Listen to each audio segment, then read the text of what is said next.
Bueno, entonces simplemente, ¿cuál es la hoja de ruta para hoy? Hoy lo que vamos a hacer es tratar de llegar hasta acá, donde estamos en la parte de compresión de datos y vamos a ver, estamos acá por las bases, los fundamentos con la parte técnica, digamos, y vamos a llegar a esto para luego avanzar a esto. Y este es más sencillito, una vez que uno comprende estos dos, ¿está? Así que básicamente estamos estudiando métodos de compresión de datos sin pérdidas, que son adecuados para la transmisión de textos, en los cuales uno requiere una réplica de lo que está intentando transmitir, o en programas, por ejemplo, en general. Entonces, para entender cómo es que uno comprime datos, cuáles son los límites de la compresión de datos, que obviamente tiene un impacto económico y un impacto en una cantidad de aplicaciones que se hacen viables a partir de la compresión de datos, que sin esta posibilidad no estarían disponibles hoy en día. Entonces lo que estamos estudiando son los métodos que permiten hacer esto y cuáles son los límites, ¿sí? Bueno, entonces sí, lo que vimos era que había en la fuente, en este caso una fuente que era cuaternaria y tenía símbolos equiprobables, y bueno, entonces nuestra primera intuición es decir, a todos los codificamos con 2 bits, porque 2 al cuadrado es 4, la base es binaria, entonces codifico estos símbolos de fuente, se codifican con 2 símbolos binarios. Esto si fuesen estas 4 letras nada más, pero si por ejemplo fuese las letras de abecedario, usaría el código ASCII y en ese caso pondría 8 bits por cada una. Pero vemos que esto es lo que se puede hacer si uno no tiene mucho conocimiento, pero si tiene un poquito más de conocimiento, uno lo que hacía era decir, bueno, estos sí son equiprobables, pero si hay alguna preferencia, ¿sí? En este caso siguen siendo equiprobables, pero si hay alguna preferencia, como en este caso, lo que voy a hacer, esto aparentemente es ineficiente, porque si la mayoría de las veces yo veo una A, lo que tendría que hacer a la A le daría una longitud más corta y a los otros le daría un poquito más largo. Y tendría que eso en el promedio sea más corto que 2, digamos, porque 2 es lo que yo hago sin pensar. Pensando tendría que lograr menos que 2, menos de 2 bits por símbolo. Digamos que al que le pongo menos es el más frecuente y a los otros se llevan un poco más, incluso más que 2 bits. Pero no importa porque total, en el promedio queda mucho menos que 1, aunque el 1.2 bit no existe, ¿no? Bueno, entonces básicamente teníamos el teorema de Shannon de codificación de fuente, que básicamente dice que uno tiene una fuente como las que vimos, una fuente que emite símbolos, ¿sí? ¿Cómo está?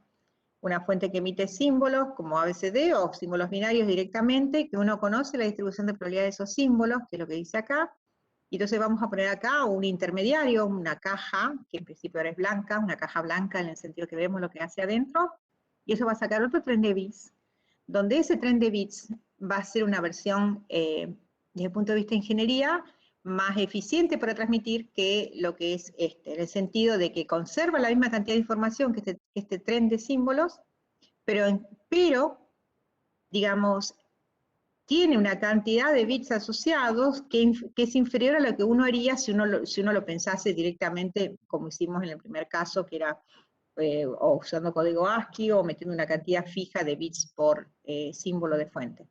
Importante notar, para que esto suceda, si uno alcance una compresión de datos, está utilizando uno en este caso códigos, se denominan, dice codificador de fuente. Entonces un codificador genera palabras código, esas palabras códigos son códigos de fuente, para no confundirlo con los códigos de canal que vamos a ver después, pero lo importante es que esas palabras códigos no son de longitud fija, sino que son de longitud variable. Y precisamente la variabilidad, la longitud, tiene que ver, está asociada con la probabilidad de ocurrencia del símbolo.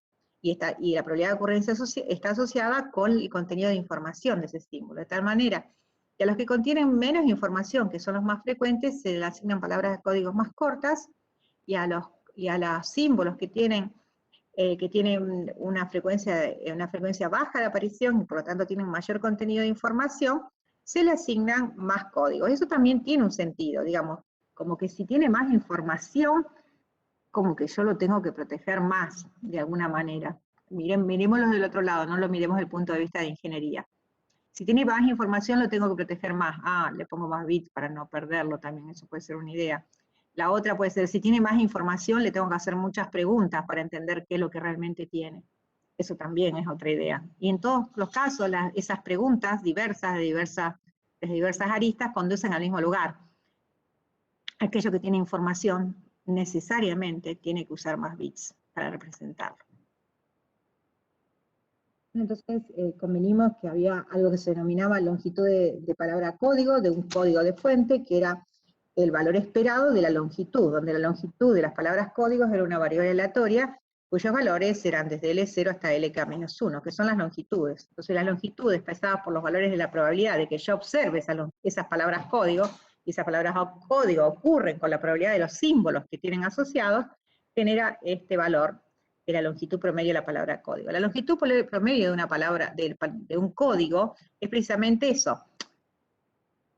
¿Qué cantidad de bits usan en promedio una cualquiera de sus palabras código? Entendiendo que esas palabras códigos tienen longitud variable.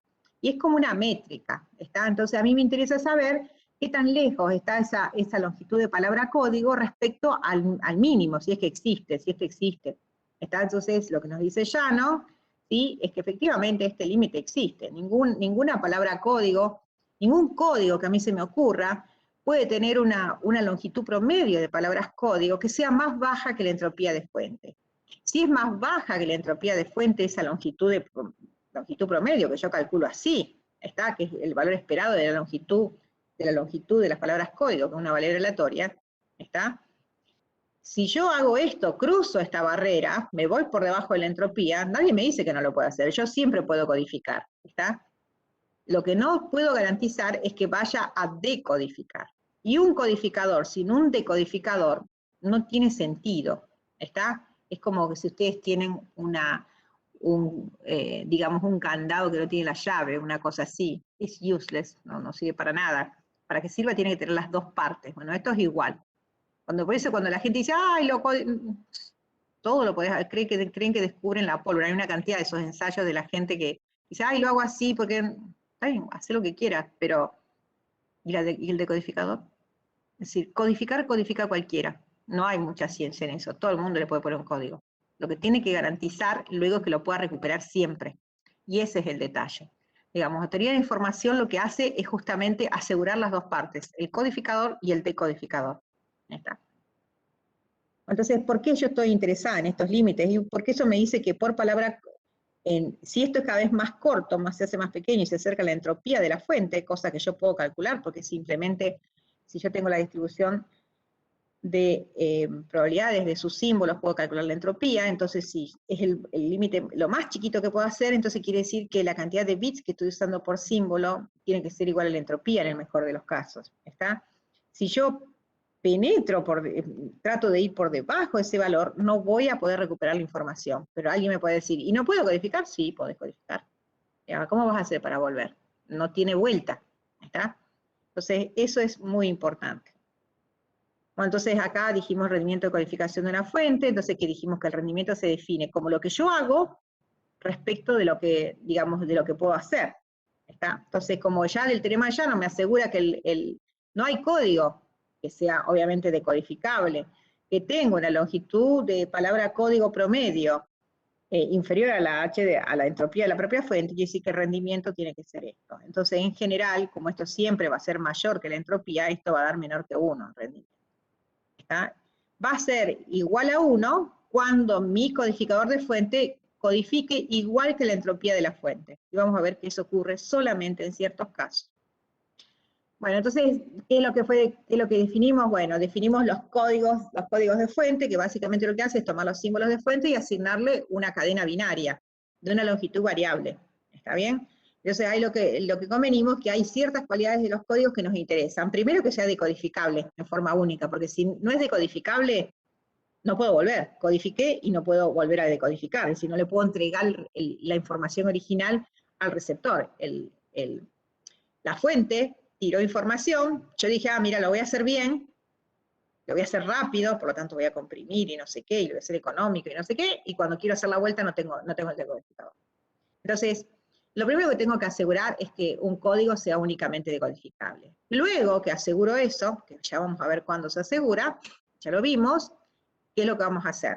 Bueno, ahora necesito solamente que sea únicamente decodificable, necesito además que sea fácil de decodificar, yo necesito algo que sea on the fly, le decimos una palabra que pensamos mucho con Nati en algún momento de nuestras vidas, cuando estábamos haciendo su tesis, y la palabra on the fly significa eso, apenas me llegue yo lo resuelvo, es lo ideal, ¿está?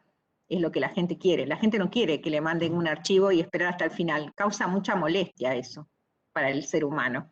Necesita ver ya, la ansiedad nos domina. Entonces, on the fly es eso precisamente. La idea que si me están transmitiendo, yo transmitiendo información a la fuente, yo estoy comprimiendo, haciendo este codificador de fuente, aplicando el código, en destino, a medida que va llegando la información, el destino tiene que ser capaz de ir liberando esa información original, tiene que verla, decodificarla. Entonces, ¿cuál sería la alternativa? Y bueno, que yo espero hasta el final de la transmisión y ahí sí empezar a parsear. Parsear es dividir el string de bits de tal manera que en cada parseo, en cada bloque que yo reconozca una palabra código y así pueda recuperar la información original. Entonces vimos que si estos eran los ABCD que teníamos antes, y esta era la distribución de probabilidad asociada a estos símbolos, entonces yo podía codificarlos así. Yo necesito, seguro, 4, por lo menos necesito 4 palabras código. Yo podría hacer esto y podría hacer esto. ¿Este código es posible? Como posible, es posible, porque asigna a todos los símbolos que son distintos string binarios. Ahora, lo que me dice el teorema de Shannon es que si yo calculo la longitud promedio de esto, haciendo como 1 por 0,5 más 1 por 0,25 más 2, que es la longitud, por 0,125 más 2 por 0,125, eso me da un valor, calculo la entropía, y ya lo vimos en la clase pasada, ese valor de la entropía, ese valor de longitud promedio de palabras código me da inferior a la entropía, que la entropía sale directamente de acá. Luego, lo que seguro sé yo, el teorema de Shannon me dice que no es que eso no es decodificable, ¿está bien? No se puede decodificar, ¿por qué? Porque la única manera de decodificar es que decodificar significa recuperar lo mismo que yo envié, sin pérdida. Es decir, estos son todos algoritmos de codificación sin pérdida. El teorema de Shannon dice, no, mirá, si vos encontraste esto, está bien, estamos felices, vos encontraste 4 palabras binarias que son de longitud variable, que se parece a un código de fuente, pero como la entropía es tal número, no sé cuál era, lo hicimos la clase anterior, creo que era 1,75, y la longitud promedio de tu código es, póngale 1,35, el teorema de Shannon dice que tu código no es decodificable, porque si lo hacemos así, no vas a recuperar la información original, ¿está? Entonces eso no es decodificable directamente, ¿está bien? Entonces el código 1 lo tachamos, no nos sirve. Tenemos el código 2, ¿sí? El código 2, tanto el código 2 como el código 3, si ustedes hacen la longitud de la palabra código, promedio, es decir, la palabra típica, ¿qué longitud tendrá? Está por arriba de la entropía, ¿está? Eso ya nos dice que es decodificable, ¿está bien? Es decodificable en forma única, ¿está? Ahora, de esos dos códigos, desde el punto de vista de la ingeniería, el código 3 no es un buen código. ¿Por qué? Porque yo lo que tengo, no puedo distinguir cuando me llega un stream, ahora la idea del streaming, ¿no? Un stream de bits, si por ejemplo me llega S0, S0, S1, ¿está? O S0, S1, yo no, digamos, el parseo, cuando yo parseo ese tren de símbolos de bits recibidos, no puedo decir inmediatamente si tengo S0 o S1. ¿Por qué? Y en esto no lo puedo decidir porque resulta que la palabra código asociada a S0 es prefijo de la palabra código asociada a S1. Entonces, como que están mezcladas. Entonces, ¿tengo S0 o tengo S1? No sé. ¿Está? En cambio, este no. Como la palabra código de cada una de las que tengo no es prefijo de ninguna otra, esta, por ejemplo, no arranca en ninguna. Esta no arranca en ninguna. Esta no arranca en ninguna. ¿Está bien? Y así. Entonces, de todos los códigos, el mejor es el 2. Porque cumple la condición de Shannon, ¿está bien? Esta. Entonces me asegura, ¿sí? Que existe, ¿está bien? Que lo puedo hacer sin pérdida de información. Eso está bien, ¿está bien? Y además, desde el punto de vista de ingeniería, de implementación, está bueno, porque esto me permite una recuperación on the fly. Ah, me dice, no termino de entender por qué no sería decodificable, ¿el 3 o el 1? A ver, Tomás. A ver. Hola. Sí, hola, hola. Sí, Y decime. cualquiera de los dos, no entiendo por qué no podrías decodificarlo, digamos. El ¿Cuál 2 y sería el el 3 problema? o el uno? El uno No, no, lo el uno, el descartamos, eso uno. lo entendimos, ¿no? Claro, no Tomás, entendí por qué se descarta. por el teorema de Shannon. Lo hicimos la clase anterior eso. Lo estoy haciendo repasar, porque si no, no voy a poder arrancar. El teorema de Shannon dice esto, que la longitud de palabras código, promedio, la longitud típica de palabras código de fuente, tiene que ser superior a la entropía, mayor o igual que la entropía. Que si yo encuentro un código que la longitud promedio de código es inferior a la entropía, estoy perdiendo información, por lo tanto no lo puedo decodificar. Haciendo las cuentitas, se ve que la entropía de esta fuente, ponle que es 1,75, y la entropía y la longitud promedio que te tira esto, ponle que sea 1,35. Como 1,35 es inferior a 1,75, quiere decir que no vas a poder recuperarlo. Luego el código 1 se descarta, porque contradice el teorema de Shannon.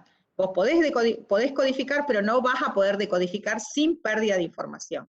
¿Está? El 2 y Ah, el sin 3 ver, no claro. contradicen el teorema de Shannon. Está bien, esos códigos están bien. Entonces significa que está bien, es un código, está por arriba, vos es decodificable. ¿Está bien? Se puede recuperar la información, pero vos no sabés cómo, no sabés el algoritmo que tenés que utilizar.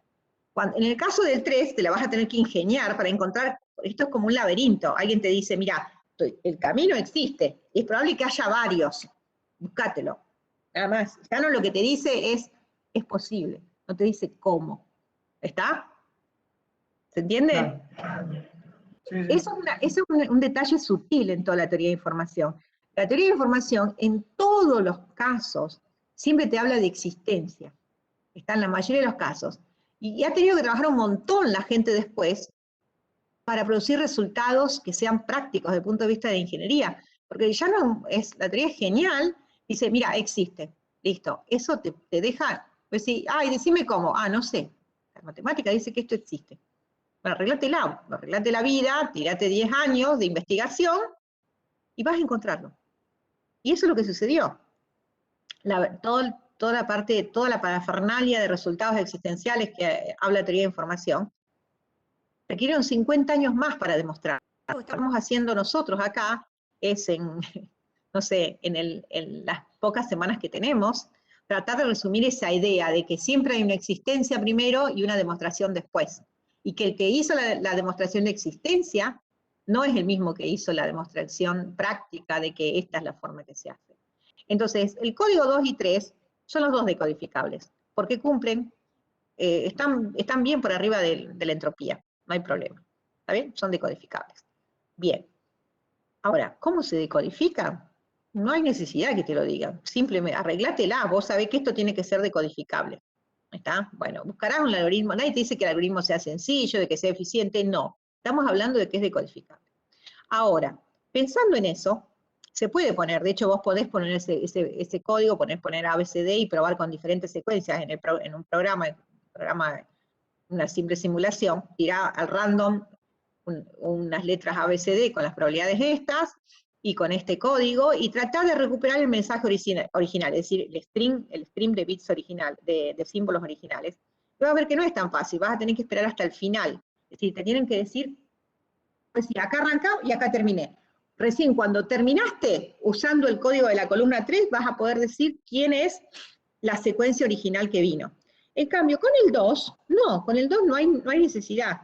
Porque con el 2, vos fíjate, suponete que te envían S1, S3, S2, S0 y S0, como dice acá. ¿Está? Entonces, si me envían S1, inmediatamente vengo, ¿quién es S1? 1, 0. ¿Está bien? Me envían, esto yo lo estoy haciendo en el codificador, ¿eh? En el codificador estoy cumpliendo este proceso. Este. ¿Está bien? Estos son los SK. Los SK son estos. ¿Está bien? S1, me están enviando esta secuencia. S1, S3, S2, S0, S0. Entonces, esta es la secuencia de símbolos que me están enviando. Y esta es la secuencia de bits que yo estoy tirando al canal. ¿Sí? Para transmitir. Entonces, me llegó ese S1, listo. ¿Quién es S1? Es 1, 0. S3 es este. S2 es este. S0 es este. Bueno, entonces el receptor viene ¿sí? Alguien que recibe esto, dice, a ver, sabe esto, observa la parte de arriba, no sabe la parte de abajo, lo que quiere recuperar es esto, quiere hacer el proceso inverso. Entonces, 1, 0, recibe 1, 0. Tienes la tabla, que es el 2, ¿sí? 1, 0, recibe el 1, póngale. ¿Hay alguna palabra que sea el 1 solo? Él no sabe, en principio, otra cosa más que el código que tiene acá. ¿Hay una palabra que empiece con 1? No, no hay ninguna. ¿Se entiende? A ver cómo se hace. ¿Hay alguna palabra que empiece con 1? Sí, sí, ahí está, estas que están acá, en realidad. Esta. Empieza con 1, sí, estas 3. Sigamos. 0. ¿Hay alguna palabra que tenga un 1, 0? De todas estas 4 que tengo acá. No, solo una, listo, esa es ese 1. Sigamos, ya resolví la primera. Viene 1, viene el 1. ¿Hay alguna palabra que empiece con 1? Sí, estas 3. Ajá. Entonces es alguna de estas 3. Viene otro 1. ¿Hay alguna palabra que empiece con 2 unos? Sí, estas 2. Viene otro 1. ¿Hay alguna palabra que tenga 3 unos? Pues, no, es ese 3, no hay duda. ¿Está?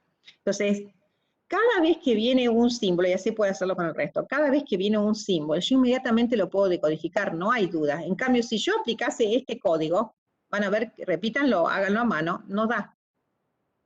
¿Está bien? Tienen que esperar hasta el final, y en el final sí lo pueden decodificar. ¿Está? Entonces, los códigos como el 2, que verifican el teorema de Shannon, que ninguna palabra código es prefijo de las demás, el 0 no es prefijo de ninguna, la 1, 0 no es prefijo de ninguna, el 1, 1, 0 no es prefijo de ninguna, la cualidad de ser prefijo hace que el código sea decodificable on the fly. Está bien que no tenga que esperar hasta el final. ¿Ah? Bien, entonces ahora sí, bueno, este era por la decisión. Esto se los resumí para que quede todo en una sola, haciendo ayer. Vamos a tratar de entenderla rápido, para entender justamente esa gráfica. Entonces, desigualdad de Krafft-Macmillan, está compactada, la que eran 2, ahora está puesto en 1, para que sea más simple, y les puse un gráfico. Entonces, se hace un código de fuente, es decir, que lo que hace es justamente esto. ¿Está bien? Este bloque, como los símbolos, se convierte en un tren de bits. Se hace un código de fuente con longitudes de palabras códigos L0, L1, L2, LK más 1, que son estas longitudes. Por ejemplo, este código tiene longitud 1, 2, 3 y 3. ¿Está?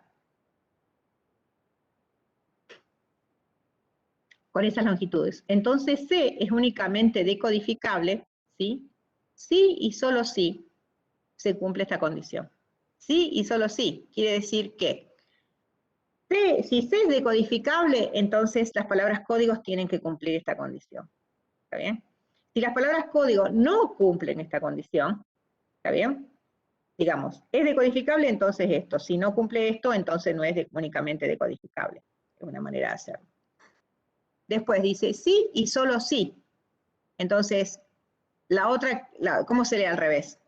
Si yo tengo un código con palabras, un código fuente con longitud de palabras código tal que esas palabras, ¿está bien?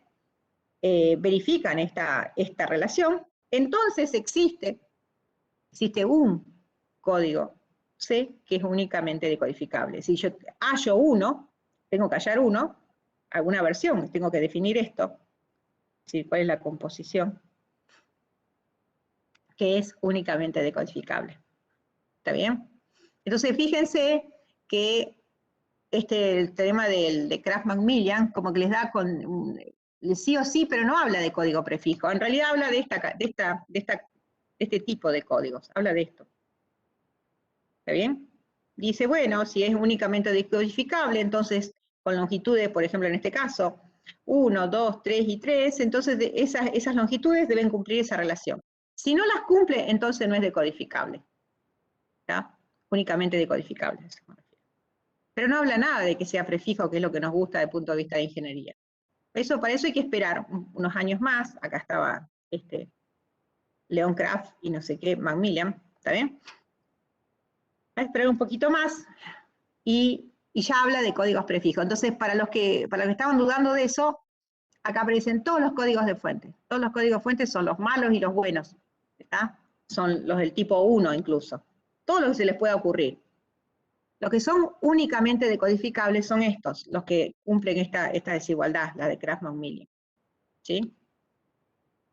Esos son los únicamente decodificables, UD. Entonces se hace un código de fuente con palabras códigos, y se hace únicamente decodificable. Es decir, que cumple esto de que puedo recuperar la información y todo bien. Entonces le dice, entonces existe lo que dice este teorema, en función de lo que estaba ahí, que era únicamente decodificable, y entonces si era únicamente decodificable, oh Dios, a ver si puedo ir a la parte anterior. No lo puedo. A ver, quiero ir a la parte anterior y no me deja. Ups, se colgó. ¿Me escuchan? Ahí Sí, está. se te escucha. Ahí está. Entonces yo tenía todos los códigos, los malos y los buenos. Ese es el rectángulo grande. No sé qué le queda. Esta cosa, Dios mío. Nati, ¿ahí está? ¿Me escuchan? Sí, te escucho y se ve medio nublado, pero Ahí está. ahí Sí, está. ahí. Sí, de vez en cuando se cuelga. Bueno, ahí está, a ver. Ahí está. Bueno, entonces yo les decía, en el cuadro grande están todos, códigos del tipo que no son mal, que son códigos pero que no sirven. Los que sirven, que son estos, los únicamente decodificables, ¿está bien? Todos los códigos, malos y buenos. Acá están los buenos, ¿no? Buenos, los únicamente decodificables. Pero además, que son los del tipo 2 y 3, que estaban en la columna. Pero además, entre los dos hay un grupo que nos interesa más, que son los códigos prefijos, que son estos que están acá. Entonces, lo que dice la desigualdad de Krafft-Macmillan es que si uno encuentra, ¿está bien?, un código C que es únicamente decodificable y tiene las longitudes esas correspondientes, como por ejemplo en este caso, el código es únicamente decodificable y tiene longitudes 1, 2, 3 y 4. Lo que dice Krafft-Macmillan, este teorema también, es que existe un código alternativo, llamémoslo código 4, ¿está bien?, con esas mismas distribuciones, que es un código prefijo. ¿Está? Eso es lo que dice el teorema este. Con una distribución similar de longitudes de palabras código, que hace que el código sea prefijo.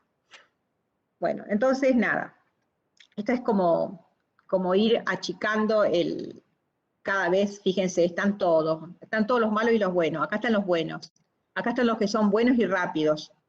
Y ahora me falta otra cosa, que sean buenos, rápidos de decodificar y además que sean los más eficientes, que son los códigos de Huffman. ¿Está bien? Que vamos a ver ahora. Bueno, entonces el teorema de codificación de fuente para códigos prefijos. Entonces dice, para toda fuente S existe un código de fuente C prefijo, con esa cualidad que lo puedo decodificar on the fly, con longitud promedio, el valor esperado de palabras código, que satisface esta condición. Es decir, la longitud promedio, la longitud típica de las palabras código, está por arriba de la entropía y excede a la entropía de la fuente a lo sumo en un bit, el 1 que aparece ahí. Este teorema, que parece una pavada, tiene importantes consecuencias en el diseño de los algoritmos. En particular, lo que podemos decir es que si uno tiene un código de fuente prefijo con estas longitudes, como los códigos de la columna 2, esas longitudes reflejan el contenido de información de los símbolos de fuente, es decir, que las longitudes son tales que la probabilidad de los símbolos tienen esta relación, es decir, la probabilidad de los símbolos son potencias enteras del 1/2, ¿está bien?, donde la potencia es la correspondiente longitud, o dicho de otro modo, las longitudes de los símbolos están directamente relacionadas al contenido de información, de tal manera que los que sean más informativos tienen más longitud, eso es lo que está diciendo, ¿está bien? Y acá dice en qué sentido deben estar relacionados, estrictamente en ese sentido. Entonces, lo que se cumple, seguro, primero porque estas son distribuciones de probabilidad, la suma de las probabilidades de todos los símbolos tiene que dar 1, que es lo que dice acá, ¿está bien? La suma de probabilidades, estas son probabilidades, la suma de probabilidades de todos los símbolos tiene que ser 1, ¿está bien? Entonces se cumple esto. La distribución de la fuente es diádica. En un caso particular, ¿Y por qué me interesa la distribución de la fuente diádica? Porque a mí me interesa ese caso muy particular donde yo tengo una fuente cuyas longitudes están directamente ajustadas a las probabilidades de los símbolos de fuente en esta relación. Porque acuérdense que L tiene que ser un entero, no puede ser un número real, no hay longitudes de 2.1 bits, hay longitudes de 2 o de 3. Pero existen casos particulares donde yo doy una probabilidad del símbolo y justamente esa probabilidad arrastra un código con esa correspondiente longitud. En ese caso particular, la longitud promedio de las palabras código de ese código tan particular que tiene las probabilidades de símbolo como potencia entera del 1 medio, la longitud promedio tiene esta forma. ¿Está bien? ¿Por qué? Porque es la longitud por la probabilidad. Y la probabilidad es 2 a la menos LK, o 1 sobre 2 a la K. Entonces yo escribo esto lo dejo por acá, y por el otro lado calculo la entropía de esa fuente. La entropía de esa fuente es justamente la probabilidad por el logaritmo en base 2 de 1 sobre la probabilidad. Como la probabilidad era 1 medio a la LK, me queda esto. Ajá. Entonces, ¿ahora qué hago? El LK del logaritmo lo saco y lo bajo. Y queda así. ¿Está bien? Queda acá. Y logaritmo en base 2 de 2 es 1. ¿Sí? Y entonces, ahora lo que estoy demostrando, esta es la entropía de la fuente, y esta es la longitud promedio de los símbolos que estoy utilizando, la longitud promedio de las palabras código que estoy utilizando para cada símbolo de fuente. Y entonces acá se ve que exactamente la entropía de la fuente coincide con la longitud promedio de los códigos. Y en ese caso se habla de adaptación de fuente. Es lo mismo, la adaptación, el tema de que el código está adaptado a la fuente. Ustedes lo pueden ver cuando en electrónica estudian la adaptación de la carga a la fuente, ¿no? La resistencia a la fuente, ¿sí? Como que hay una relación específica que hace que la transferencia entonces de energía de la fuente a la carga sea máxima. Fuera de esa condición, la carga está desadaptada y eso no es bueno para el sistema, digamos. Y acá sucede lo mismo. Si yo tengo una fuente que tiene una determinada entropía, ¿tá? y esa fuente es tal, y tiene unos determinados tipos de probabilidades, que son las que puse acá, de tal manera que yo puedo generar longitudes que sean, en realidad son logaritmo en base 2 de la probabilidad.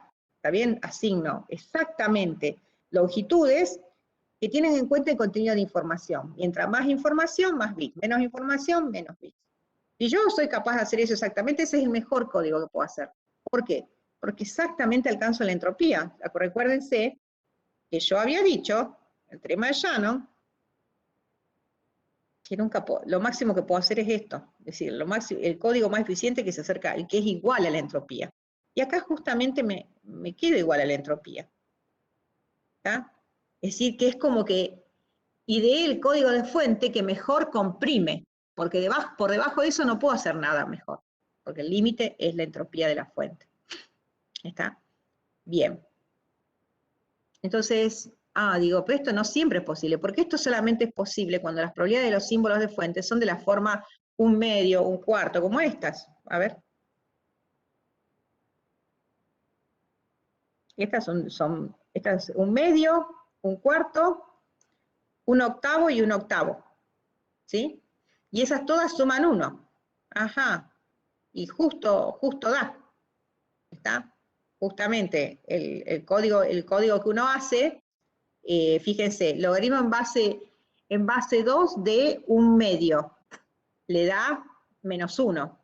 No, es logaritmo en base 2 de 1 sobre 1 medio. Le da 1. Y este es de logaritmo en base 2 de 1 sobre 1/4. ¿Sí? A ver, ¿quieren que lo escriba? Nati, creo que ¿cómo era el coso ese que me instalé yo? Ping no sé cuánto. Lo puedo intentar. ¿Se entiende o no? Point to fix. Point to fix, andás a ver dónde lo instalé. A ver, dame un segundo. Creo que lo puse en esta máquina o lo puse en la mía.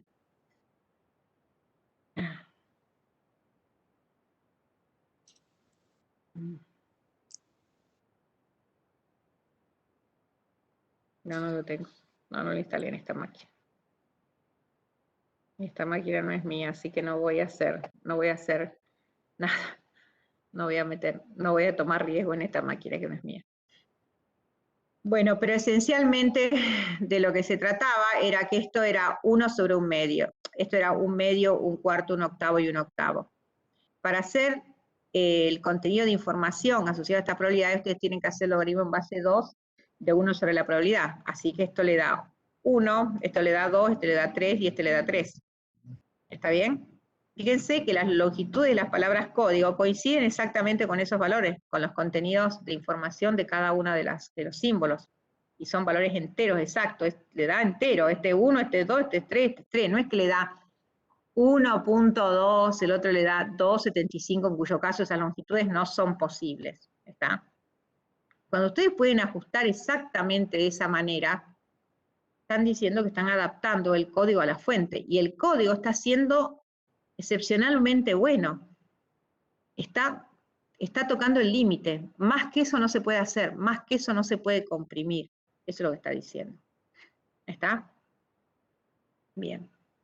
Porque esto es lo máximo que puedo hacer.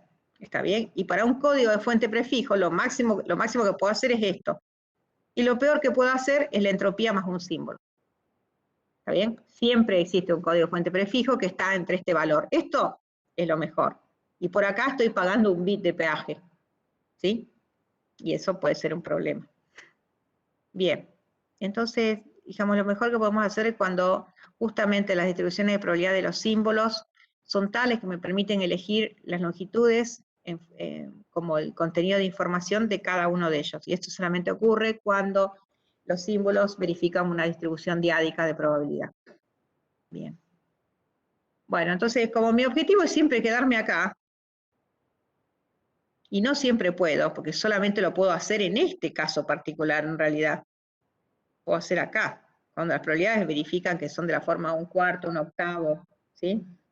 1 sobre 16, 1 medio, y todas suman 1. Todas tienen que ser potencias de 1 medio, y sumar 1. Solamente en ese caso puedo tener la oportunidad de adaptar el código de fuente a la entropía de la fuente. ¿Está? Y hace provocar eso que tengo ahí. Fuera de esos casos no puedo. Y entonces me tengo que conformar con esto. Es decir, estoy por arriba de la cota inferior, estoy por acá, en algún lugar entre esto y esto. Y bueno, a mí me gustaría llegar a esto siempre, sin importar que las distribuciones de probabilidad de las palabras código sean del tipo potencia de 1 medio. ¿Está bien? Para distribuciones arbitrarias de probabilidad. Bien, y esto se puede hacer con lo que se denomina solución general. La solución general es extender la fuente. Básicamente, ¿qué es extender la fuente? Bueno, codificar no los símbolos individuales de fuente, sino tomar de a bloques de a n. Es decir, yo tengo la misma fuente y tiro como una ventana, ¿no? Pero no es una ventana deslizante, es una ventana que da saltos. ¿Está bien? Entonces tomo los primeros en los símbolos, después los siguientes, n, esa es la idea. ¿Está bien? Bloques de n. Y considero ahora que si yo tomo un bloque de n, la cantidad de símbolos que puedo generar es, si la fuente era cuaternaria, 4 a la n. Si la fuente era binaria, era 2 a la n. Es decir, todo depende de la diversidad de símbolos que tenga la fuente base, S. ¿Está? Pero no importa, puedo replicar el proceso, ya lo vimos. ¿Está? Y entonces, en ese caso, yo puedo hacer lo mismo, porque ahora en vez de tener, supónganse, tiene una fuente cuaternaria, como esta, ¿sí? Que tiene 4 símbolos, y ahora yo decido tomar la extensión de orden 3, es decir, como de a 3 símbolos. Y que en este caso, por ejemplo, yo codificaría el S1, el S3 y el S2 primero. ¿Está bien? Entonces yo digo, ¿cuántos bits tengo que asignar a esto? Ajá. ¿Y cuántos símbolos voy a? Primero lo que tengo que preguntar es la extensión de fuente. ¿Cuántos símbolos tiene? Si la fuente original tiene 4 símbolos, la extensión de fuente de orden 3 tiene 4 por 4 por 4, 64. ¿Por qué? Porque ¿cuántos patrones distintos puedo generar agrupando 3 símbolos? Si cada símbolo tiene 4 valores posibles. 4 por 4 por 4, 64. ¿Está bien? Entonces ahora es una fuente que en vez, la extendida de orden 3 es una fuente que en vez de tener 4 símbolos posibles, tiene 64 símbolos posibles. Ah, bueno, puedo hacer lo mismo que esto. Puedo hacer lo mismo, calcular las probabilidades de la fuente extendida, ¿sí? Cada uno de esos patrones de 3 símbolos cuaternarios. Y puedo repetir exactamente el proceso y encontrar un código de fuente para esa fuente extendida. Ok. Ahí entonces para ese código de fuente extendida tiene que valer esto, porque a él no le importa, a este teorema no le importa si esto viene de una, dice de una fuente, no dice que sea extendida, no, de una fuente. Bueno, es extendida, listo, ese no es el problema del teorema. Para una fuente extendida, ¿sí? La entropía de la fuente extendida de orden n es n veces la entropía de la fuente original, ¿está? Y entonces, cuando uno aplica de forma rajatable el teorema, dice, acá tengo que poner la entropía de la fuente extendida. Ajá, es n veces la entropía de la fuente original. Acá la entropía de la fuente extendida, n veces la entropía de la fuente original. Acá, ¿qué es lo que tengo que poner? La longitud promedio de palabras códigos que yo utilicé para los símbolos de la fuente extendida. ¿Listo? El resto queda igual. Así que es esto. Ahora digo yo, bien. ¿Qué pasa cuando divido todo por n? Cuando divido todo por n, me da esto que tengo acá. ¿Qué es lo que me queda? Cuando divido todo por n y hago tender n a infinito, acá, ¿qué es lo que me queda? 1 sobre n se va a 0, así que me queda esa cantidad que está ahí, bounded, acotada a ambos extremos, superior e inferior, por el mismo valor, que es la entropía. Es decir, que ese valor que está en el medio tiende a la entropía. Es decir, va a colapsar en la entropía de la fuente. Y en ese punto, si colapsa en la entropía de la fuente, oh, qué genial, porque cuando colapsa algo, colapsa en la entropía de la fuente, tiene que ser, es lo ideal, más que eso no puedo hacer. Vamos a ver qué es lo ideal que estoy viendo ahí. Lo que estoy viendo es, como en promedio yo agrupé grupos de n símbolos de fuente original.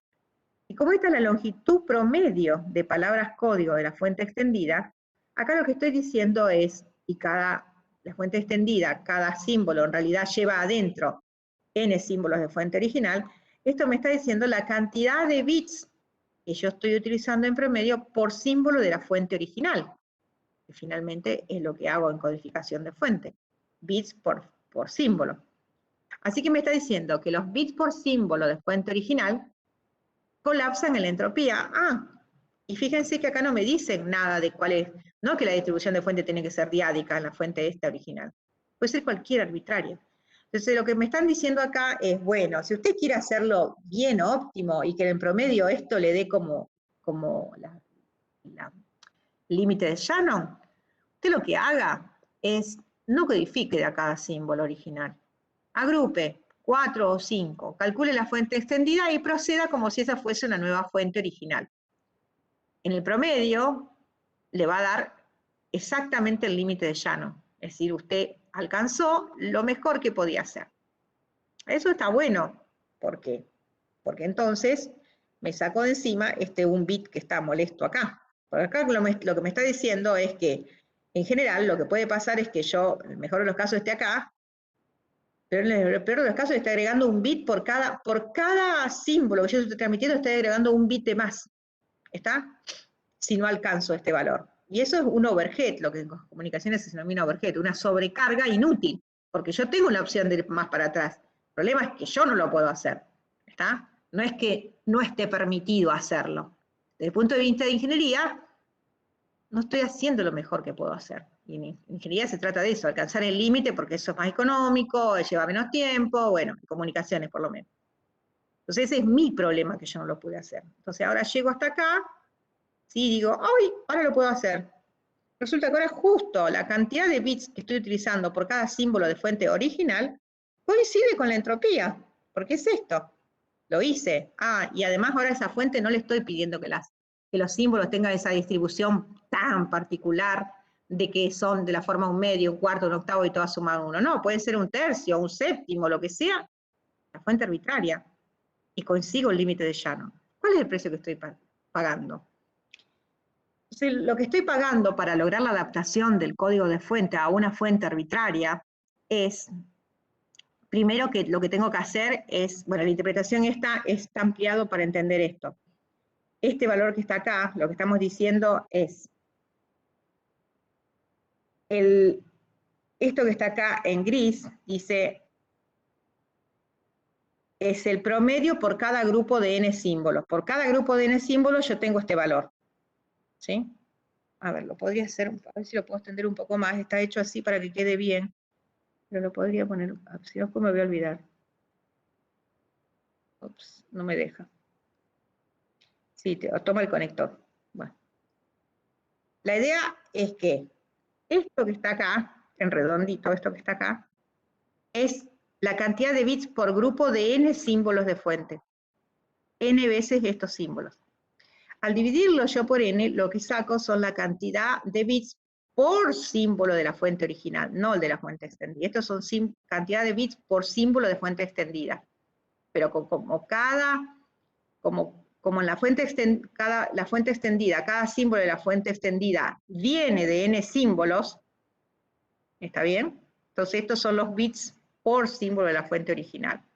Entonces se logra la adaptación de fuente de orden n cuando n es suficientemente grande, logra la adaptación de código a la fuente. Es decir, hago lo mejor que puedo hacer.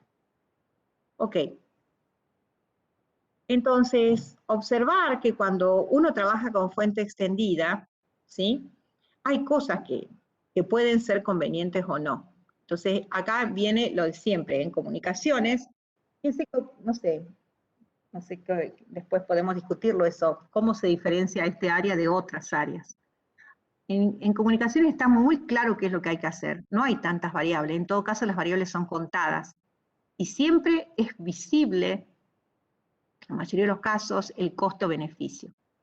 La pregunta es si el beneficio vale lo que me está costando, si yo estoy dispuesta a pagarlo, ¿está? Entonces, en eso hay que ser muy claro. Entonces, observar dice que al trabajar con una fuente extendida para lograr la adaptación del código a la fuente, y de tal manera que yo no me cargue con ese bit por cada símbolo que estoy transmitiendo adicional, lo primero que tengo que considerar es que yo estoy transmitiendo símbolos, los símbolos de fuente original. Yo tengo que esperar bloques de n, es decir, no voy a transmitir en forma inmediata el símbolo, lo cual le estoy produciendo una demora al receptor. Eso es primero, ¿está bien? Demora, mala palabra en comunicaciones, donde todo tiene que ser inmediato, donde una cantidad de aplicaciones dependen del delay punta a punta, es decir, cuánto tardo yo entre que envío la comunicación, el otro lo recibe y me confirma para yo seguir con lo otro, o no me confirma y se la arregla para, si algo salió mal, recuperarlo. Es decir, las demoras en comunicaciones tienen que ser absolutamente pensadas. Entonces digo, bueno, resulta que no te lo voy a transmitir en forma inmediata, voy a esperar cada bloque de n, pero después, bueno, después me arreglo para transmitirlo. Bueno, ponele que eso lo tolere. Bien, pero el código de la fuente extendida es más extenso. Recuerden que yo agrupé grupos de símbolos, si yo tenía 4 y agrupé de orden 3, tengo ahora 64 símbolos, no 3. Y todo eso produce una complejidad en la codificación de fuente adicional.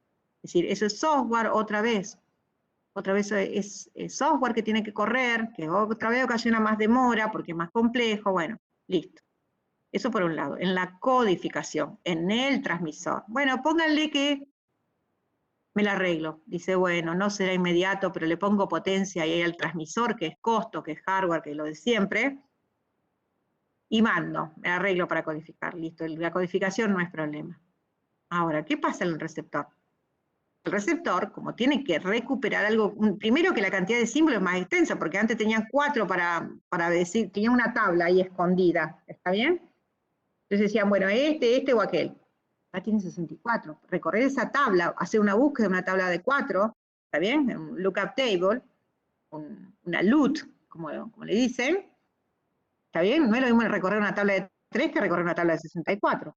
Te dice, bueno, la puedo hacer un hash, pero eso es software. ¿Está? La quieren poner en hardware, es más grande, cuesta más. ¿Está? Entonces hay una cantidad de cosas, pero fundamentalmente el problema que tenemos en todo esto, porque el resto es hardware y se puede pagar, pero el tiempo no se puede comprar. ¿Está? Hay problemas de delay. ¿Está bien? Entonces, bueno, si yo estoy dispuesto a pagar el delay, tengo esto. Exactamente lo que busco, como si esto tengo. ¿Está bien? No tengo. Tengo delay, pero tengo adaptación perfecta. ¿Y qué quiere decir adaptación perfecta? Estoy acá, acá. Y si no es perfecta, estoy por arriba de lo mejor que podría hacer, estoy usando más bits que los que podría usar. Es decir, que tengo redundancia en no comprimí todo lo que podía comprimir, y hay más bits que estoy transmitiendo que no era necesario. Pero como no lo encontré, no pude, lo que sea, o no adapté de esta manera, me la aguanto. Es así de simple. Bien, entonces acá hay algo. Si yo quiero hacer adaptación de símbolo de codificación de fuente por fuente extendida, tengo que recordar que voy a pagar con delay. Y para algunas aplicaciones esto no es deseable, porque directamente invalida la aplicación. No es que no es deseable, no se pueden correr las aplicaciones arriba porque la parte que está abajo no puede cumplir los tiempos del software que está arriba. ¿Está? Esa es la idea. Bueno, entonces hasta acá el tema de la codificación de fuente, los límites con la entropía, digamos, la especie de obsesión por llegar al límite, ¿sí? Eso es buenísimo, que alguien les diga, mira, este es el límite. Eso es una cosa que creo que a mí me costó años entenderla. Porque uno lee estos teoremas, ¿está? Y bueno, sí, es tan lindo, no sé qué, pero desde el punto de vista de ingeniería tiene muchísimas consecuencias. Simplemente una de ellas fundamental es que les marca la hoja de ruta. Dice, bueno, hasta acá podemos llegar, más de esto no podemos hacer. Entonces, uno como ingeniero o ingeniero de diseño sabe que contra qué ir. Si no lo supiera, siempre estaría la duda de si podía hacerlo mejor. ¿Está? Entonces, tener marcado un límite es súper importante en ingeniería, en comunicaciones. Y a Dios gracias, esos límites existen. ¿Está? No hay nada que inventar, ya está inventado. Bien. Eli, Sí, ahí Jorge hacía una pregunta. sí, Jorge, Preguntaba que si en el caso de las fuentes extendidas sigue teniendo ventaja el código prefijo. No. Sí, el código prefijo tiene ventaja siempre porque es una ventaja operativa. ¿Sí? Es operativa porque pues siempre podés hacer un código prefijo, sí. Sí, claro que tiene ventaja. Siempre tiene ventaja respecto a cualquier otro código que no sea prefijo. ¿Está? Es eso. ¿Responde tu pregunta, Jorge? ¿Sí? ¿Se entendió? Sí, gracias. Ajá, y dale. Ustedes pregunten, ¿eh? No hay problema. Lo mejor que nos puede pasar es que nos interrumpan. Yo le pregunto algo también, profe, rápido. Sí. La idea de cuánto extender, digamos, la fuente sería, digamos, balancear el ancho del canal con la velocidad de transferencia, digamos, ese sería el balance. Sería balancear, vos me dijiste balancear, ¿cómo era? A ver, repetilo. El ancho del canal, o sea, digamos... ¿Ancho de banda? Claro, balancear el ancho de banda con la velocidad de transferencia. A ver, no, porque todavía te falta una fase más. Acá parece que todo el canal va a ser perfecto y el canal no es perfecto y vas a tener que usar. No, esencialmente de lo que se trata es si vos estás dispuesto a esperar para recuperar la información que te mandaron. Es el delay que vos introducís, porque esto es una partecita de una gran historia. Estamos hablando de una primera parte. Entonces, es como, y esa es otra cosa en comunicaciones.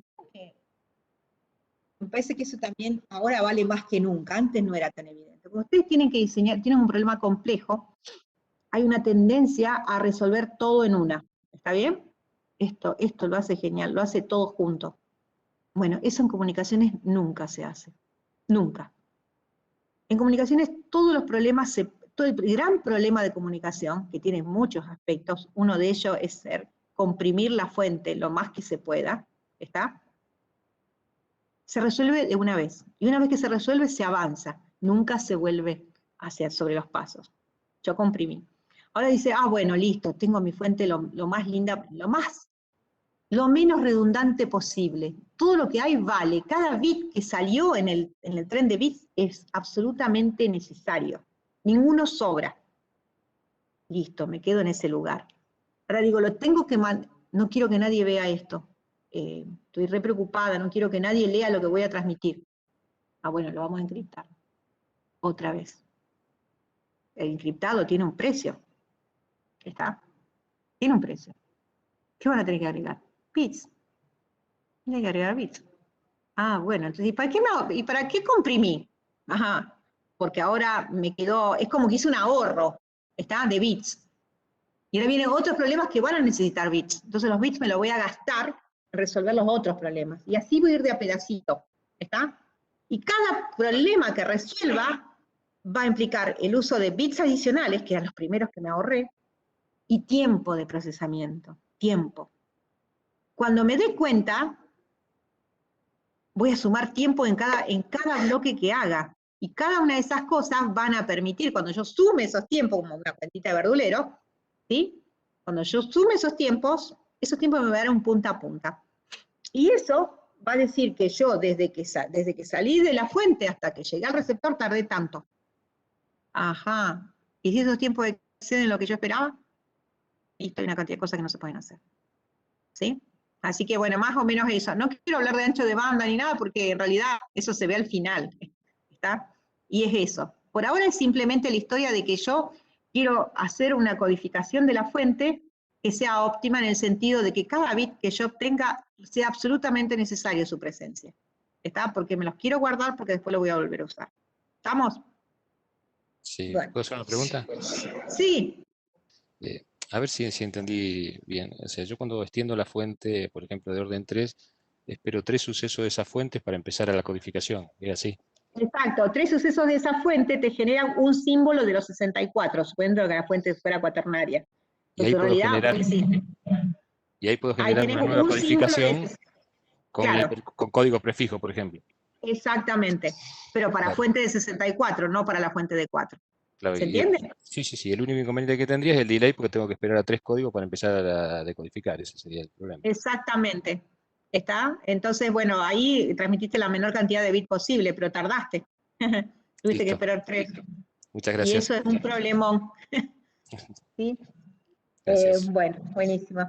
Les pregunten, chicos, porque estos son conceptos fundamentales. Entender esto requiere, así para contarlo, que bueno, que para eso estamos, digamos, uno la verdad que se alegra de poder hacerlo. Requiere un training en matemáticas, ustedes no tienen idea. Es hermoso para la gente que le gusta este área, es preciosa. Sobre todo porque tiene resultados que son como fundamentales, que trascienden las áreas. A mí eso es lo que más me gusta de teoría de la información. Bueno, entonces acá vamos despacito, ¿sí? No quiero ver la hora. Ah, estoy viendo tiempo. Entonces ahora ya estamos. Entonces ya entendemos que nuestro objetivo es ahorrarnos bits, bit saving. ¿Está bien? Ahorrarnos bits porque en realidad nos vamos a preparar por un viaje en el desierto. Es como ahorrarse, como juntar agua, es lo mismo. El desierto es el canal de comunicación, que es absolutamente adverso y que estamos expuestos a todos ahí, a que miren lo que nosotros no queremos que vean, a que nos suplanten las identidades, a que nos alteren los datos, a que los perdamos, todo mal, ¿está? Pero estamos bien, todavía no nos dimos cuenta que entramos, pero sabemos que en algún momento vamos a entrar y entonces nos estamos preparando. Entonces, los códigos prefijos óptimos. Entonces, ya lo único que dijimos hasta acá era que, bueno, que teníamos una fuente, que teníamos una entropía, que teníamos un código de fuente, que el código de fuente, el mejor código de fuente, lo que hacía era utilizar códigos que la longitud de palabra típica era exactamente la entropía, y entonces cada bit de los que yo tenía en el tren de bit resultante valía realmente, es decir, todo mi esfuerzo valió la pena. Y ahora lo que necesito son los códigos prefijos. Los códigos prefijos, ya dijimos que siempre había una forma de obtener un código prefijo. ¿Está bien? Medio que era a prueba y error el código prefijo que se obtenía. ¿Sí? Ahora, que yo obtenga un código prefijo, no, nadie, es decir, era como una historia, siempre faltaba 5 para el peso, digamos, así. Yo partía de todos los códigos, buenos y malos. Me di cuenta que eran únicamente decodificables. Bueno, el de Frank Macmillan, el teorema este, me resolvía el hecho de que me aseguraba, porque tenía un sí, solo sí, eran únicamente decodificables. Yo voy un paso más adelante y digo, quiero que sea decodificable on the fly. Bueno, más o menos con alguna ingeniería, un poco de ingenio, la gente se las arregla y genera los códigos prefijos. sea, ahí voy más allá y digo, pará, yo no quiero un código prefijo, quiero el mejor código prefijo. Es decir, quiero el código prefijo que alcance la entropía o esté lo más cerca posible de la entropía de fuente. Y ahí aparecen los códigos de Huffman.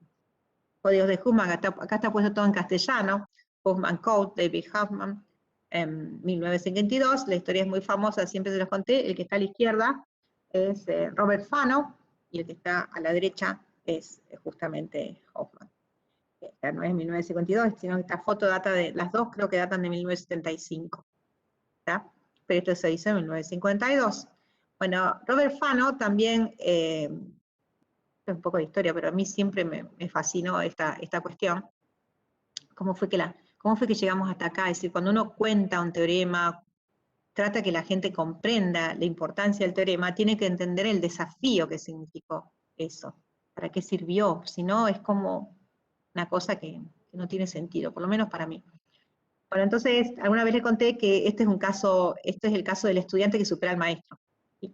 Es genial. Bueno, lo superó en este caso en particular, porque las contribuciones de Robert Fano van más allá de los códigos prefijos, ¿está? De hecho, él no lo resolvió su alumno. Estaba dando un curso de Information Theory y tenía el problema de que tenían que resolver esa elipse en verde. Todo el mundo sabía ya las bases por el teorema de Krafman-Millian, únicamente decodificables, sabían la ventaja de tener códigos prefijos y se la arreglaban, y de hecho los códigos de Shannon-Fano eran códigos prefijos, pero que no eran óptimos. Es decir, no habían podido demostrar que esos códigos fueran óptimos, estaban por arriba de la entropía. Es decir, no podían demostrar, estaban por arriba.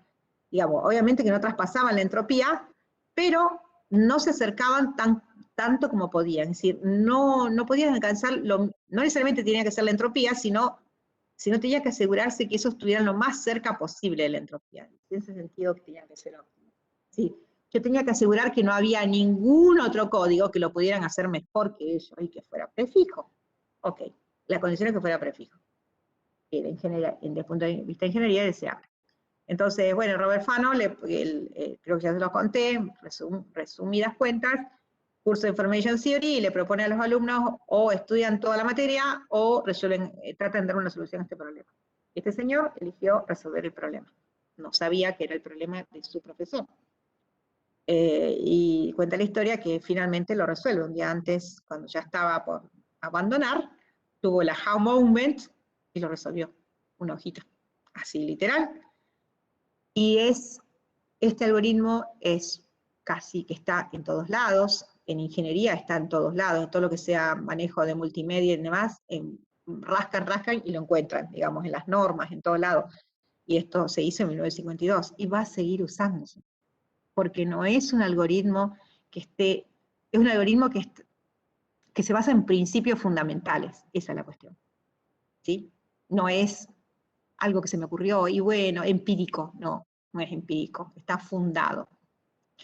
¿Está? Bueno, Robert Fano, decir que no fue lo único que hizo, tener un buen alumno y darle un buen problema, y que el alumno lo resolviese, sino que además se le debe a él, ¿sí? Se le debe a él el hecho de toda esta historia que nosotros tenemos un programa y tenemos varios programas corriendo, y que la gente comparte el código y demás.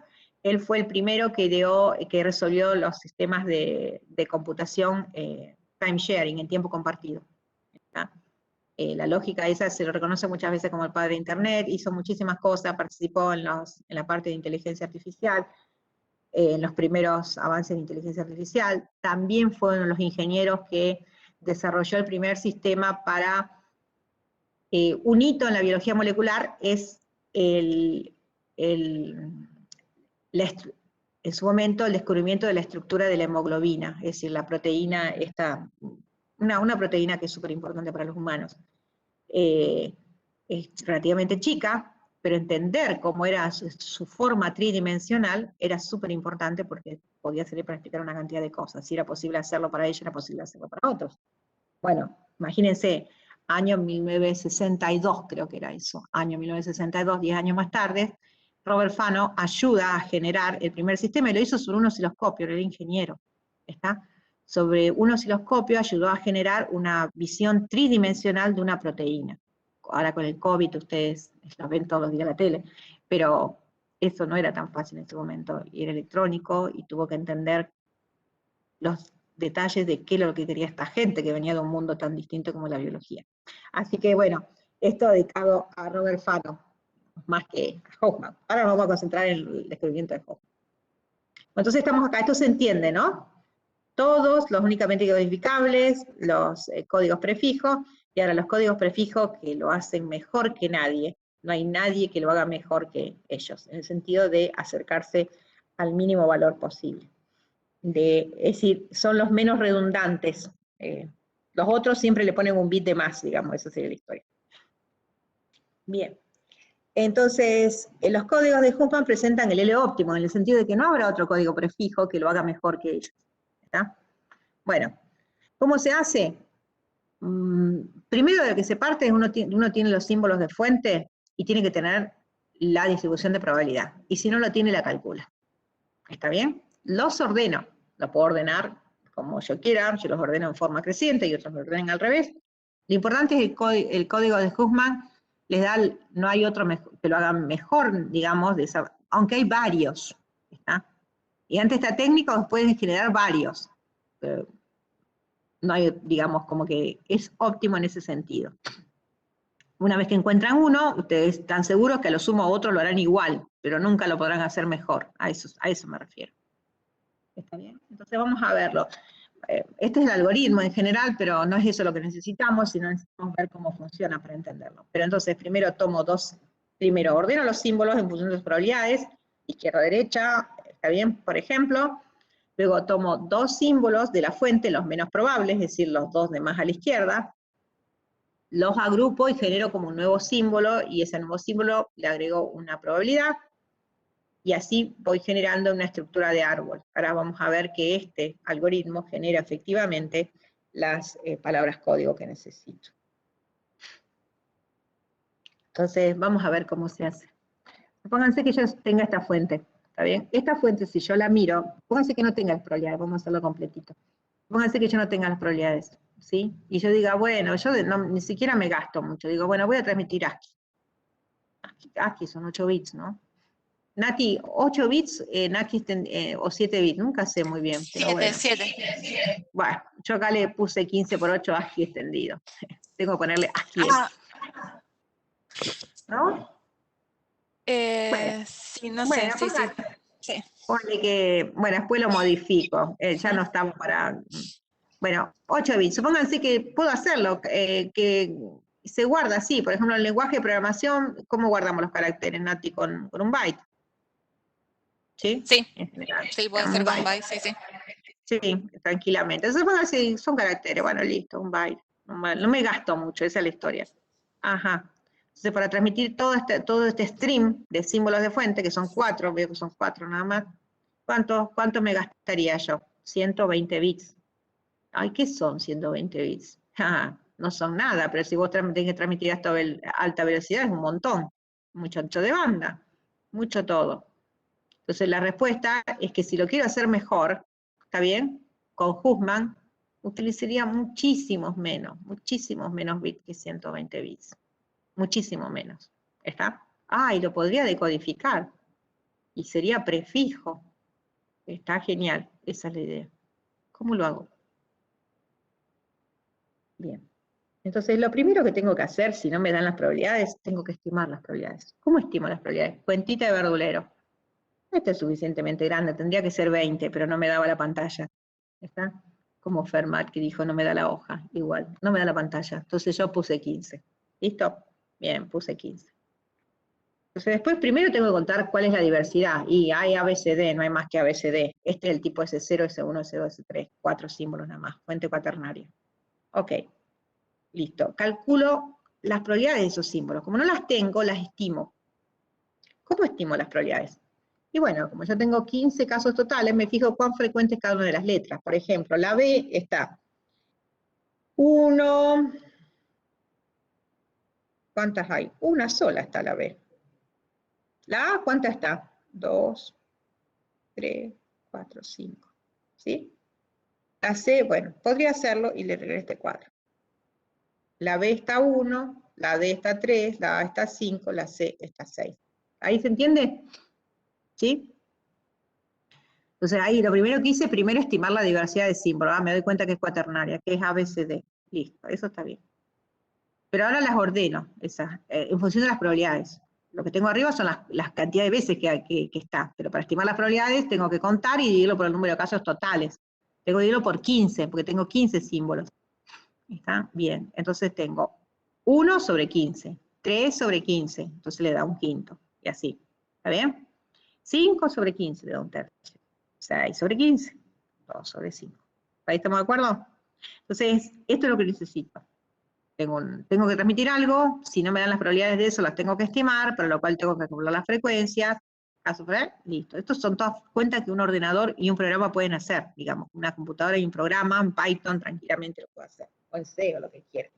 Al final del día, lo que tengo, antes de empezar a transmitir, tengo que tener entonces caracterizados los símbolos de la fuente con sus correspondientes probabilidades. ¿Qué son estos? Ok. Listo. ¿Y ahora? Vamos a lo que dice Huffman. Los tengo que tener ordenados, dice, ordene las probabilidades de los símbolos de menor a mayor. ¿Está bien? Ah, bueno, los voy a ordenar. Vamos a ver si entienden mi lógica. ¿Está? Espero no haberla errado acá. A ver, espérenme un segundo. No, está bien. Entonces, ¿qué fue lo primero que hice?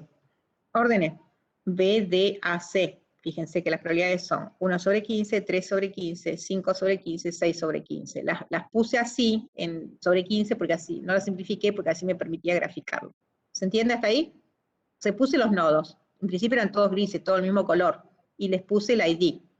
B, D, A, C. ¿Está bien?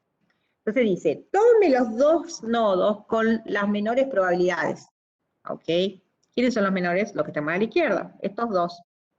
Bien.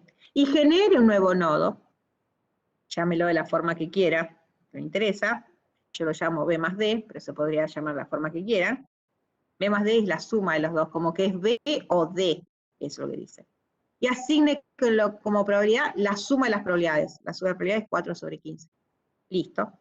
Ahora lo que tengo, a lo que tengo que mirar, es al árbol que queda, digamos. Ahora lo que tengo en realidad son, me queda el B más D, el A y el C, porque estos dos ya colapsaron en un nodo que como que los agrupa a los dos. Entonces ahora en vez de tener 4 símbolos, tengo 3. ¿Con qué probabilidades? 4 sobre 15, 5 sobre 15, 6 sobre 15. Si ustedes suman, 4 más 5, 9, más 6, 15, 15 sobre 15 le da 1. Es decir, la suma de las probabilidades de todos los nodos que le quedan nadando por ahí, ¿está bien? Tiene que dar 1, eso siempre, así como esta da 1.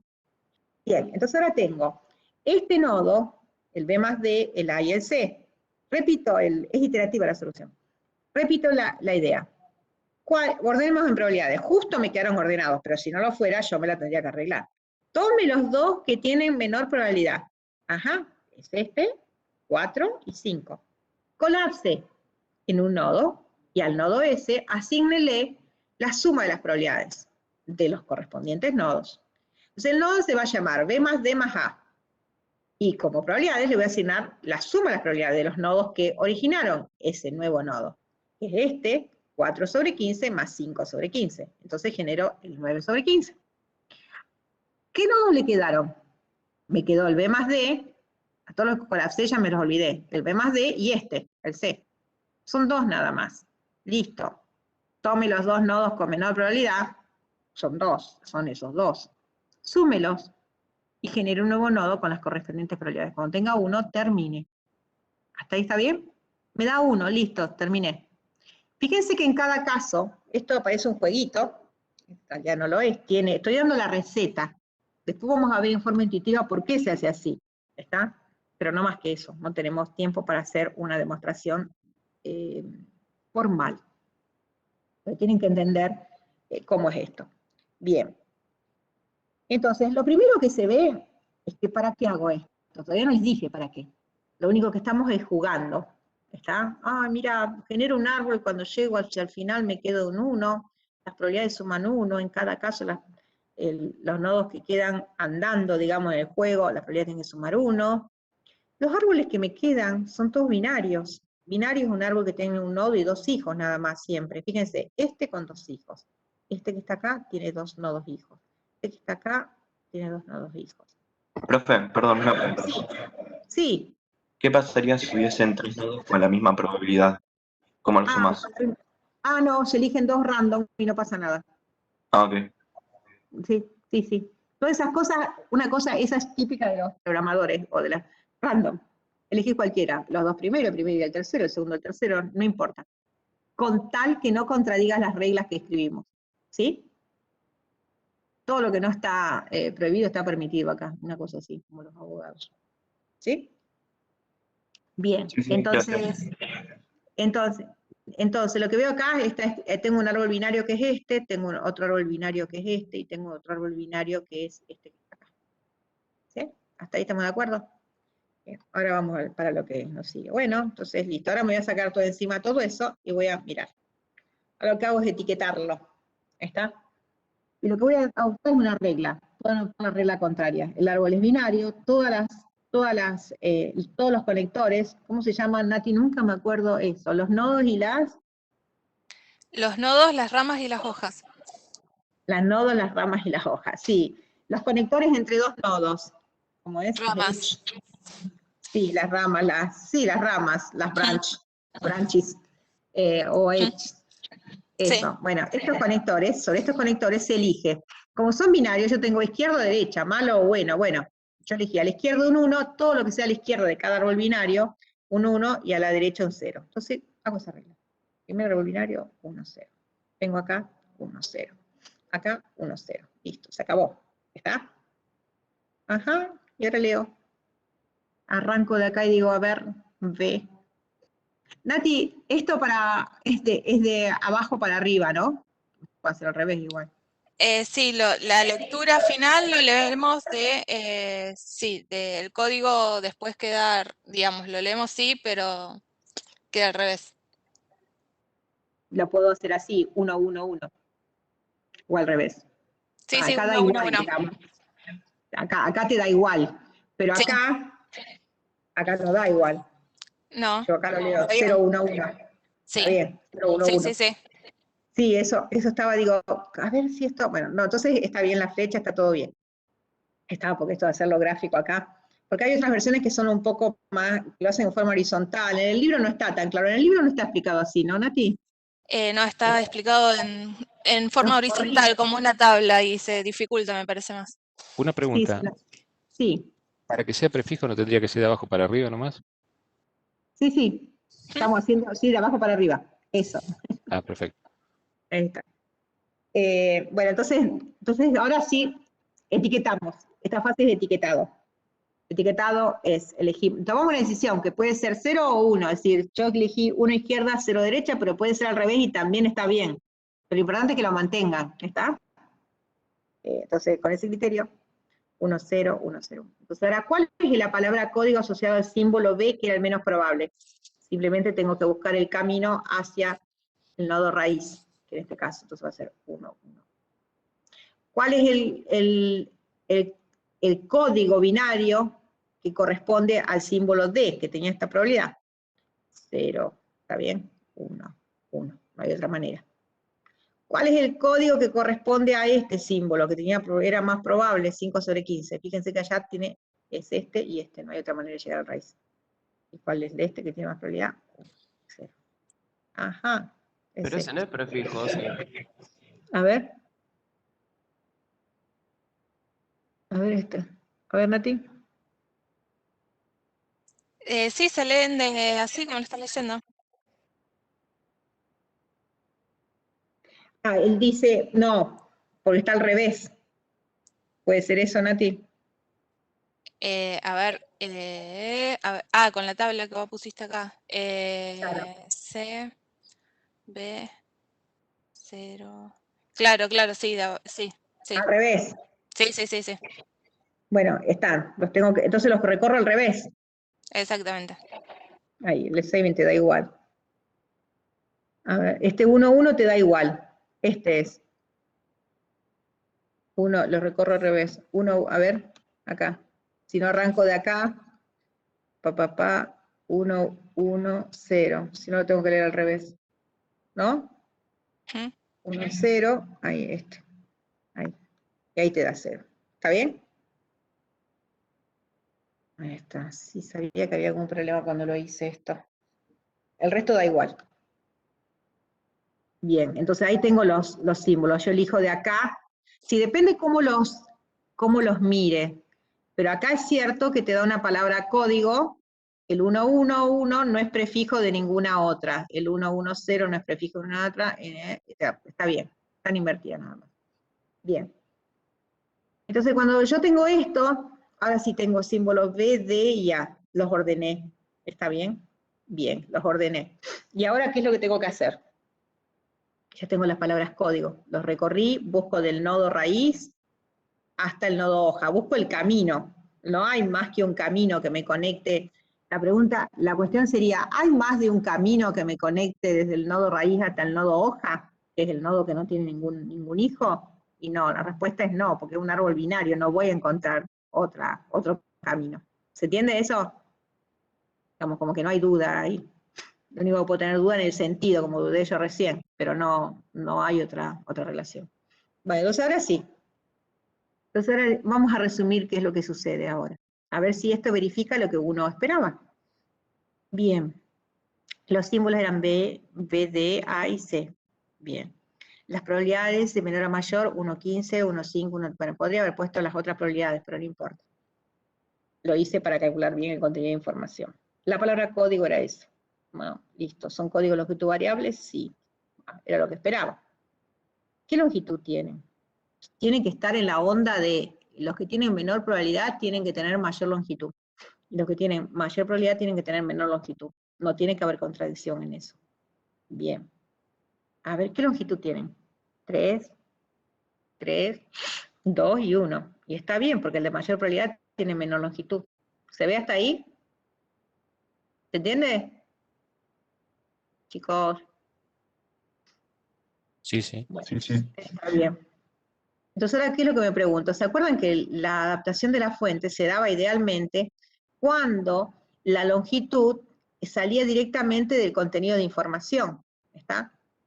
En el código diárico. Cuando yo tenía un símbolo que tenía una determinada probabilidad y hacía el logaritmo en base 2 de 1 sobre la probabilidad y eso me daba un entero y el entero coincidía con la longitud de la palabra código, y así era para todos los símbolos, yo tenía que la longitud promedio coincidía exactamente con la entropía de fuente y era lo mejor del mundo, lo mejor que podía hacer.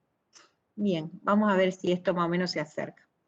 ¿Cuál es el contenido de información de este símbolo? A ver, háganlo, chicos, a ver si les da ese valor. ¿Cómo lo calculan? Esto es elemental, pero bueno, háganlo. ¿Cómo calculan el contenido de información del símbolo V? ¿Cómo lo calculan? Calculadora. ¿Qué es lo que tienen que hacer? ¿No es el logaritmo en base 2 de la probabilidad? De 1 sobre la probabilidad. Háganlo, a ver si les da ese número. A ver si no le erré. Yo lo hice con el Google, así que... Sí, sí me da. ¿Está bien? Sí. Bien.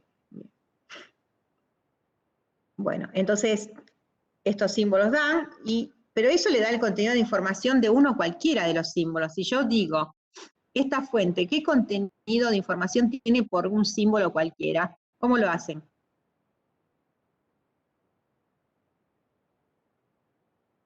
¿Qué contenido de información tienen? ¿Cuál fue la pregunta, profe?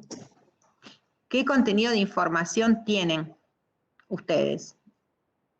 Por esta fuente, ¿qué contenido de información tiene en promedio en bits por símbolo?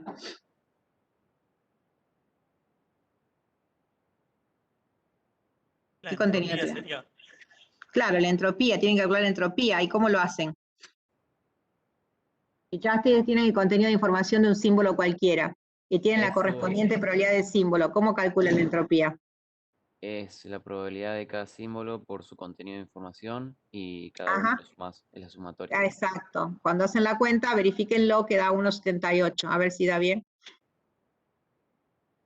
Sí, me da 1,7786, sí, redondeando Sí, 1,78. Bien. Entonces, bien, ese es 1,78.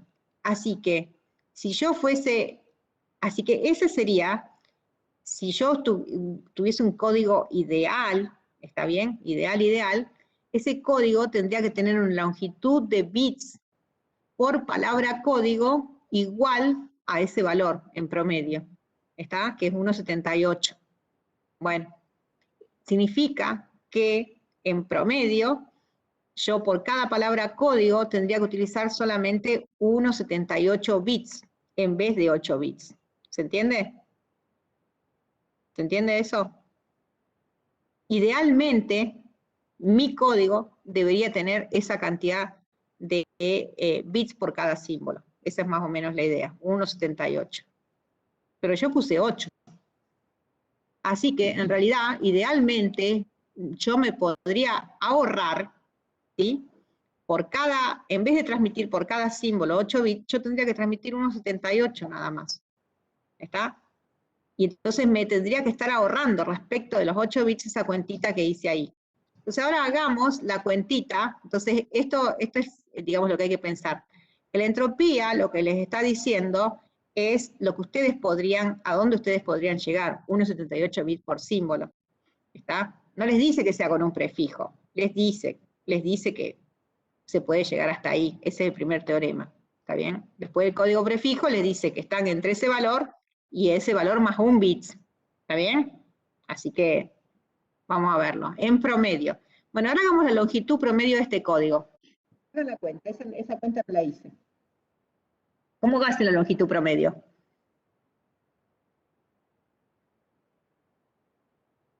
¿Cómo hace la longitud promedio, chicos? No está hecha la cuenta. Probabilidad por el número de bits que tiene cada símbolo. Exacto, háganlo. A ver, ¿cuál es el L promedio? Alguno que me dé la cuenta porque yo no la hice. Hacen 3 por 1, 15, más 3 por 1 quinto, más 2 por 1 tercio, más 1 por 2 quintos. Eso es lo que tienen que hacer.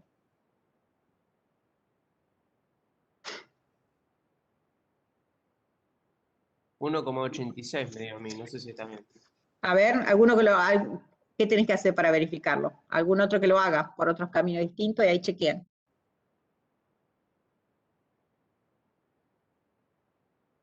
¿Cuánto te dio? ¿1,86? A mí me dio 1,86. Sí, me dio. 1,86. Está bien. Entonces, fíjense, lo mejor que yo podía hacer era 1,78 bits por símbolo. Pero este código me da 1,86 bits por símbolo, un poquito más. ¿Está?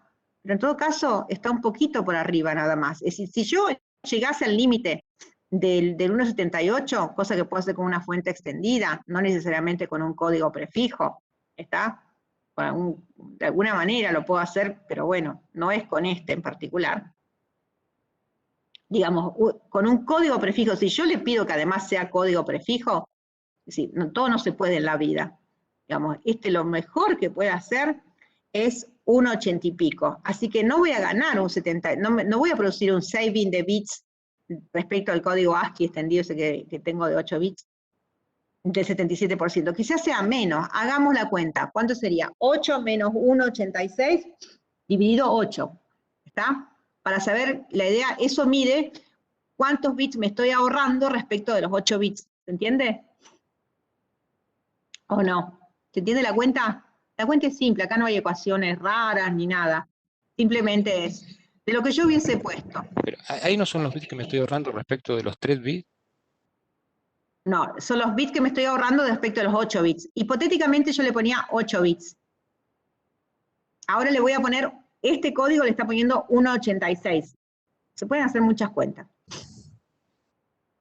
¿Está? Entonces, lo que vos le ponías, menos lo que le estás poniendo, son los bits que te estás sacando de encima, digamos. ¿Se entiende?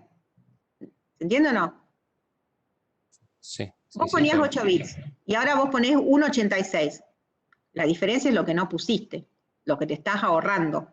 ¿Está bien? Respecto del total, que eran 8. Sí, está bien, está bien. Entonces, hagamos esa cuenta y ¿cuánto nos da? Va a ser inferior a 77, lógico, porque eso sería lo ideal. Pero en la práctica, ¿qué es lo que me está permitiendo hacer Coupa?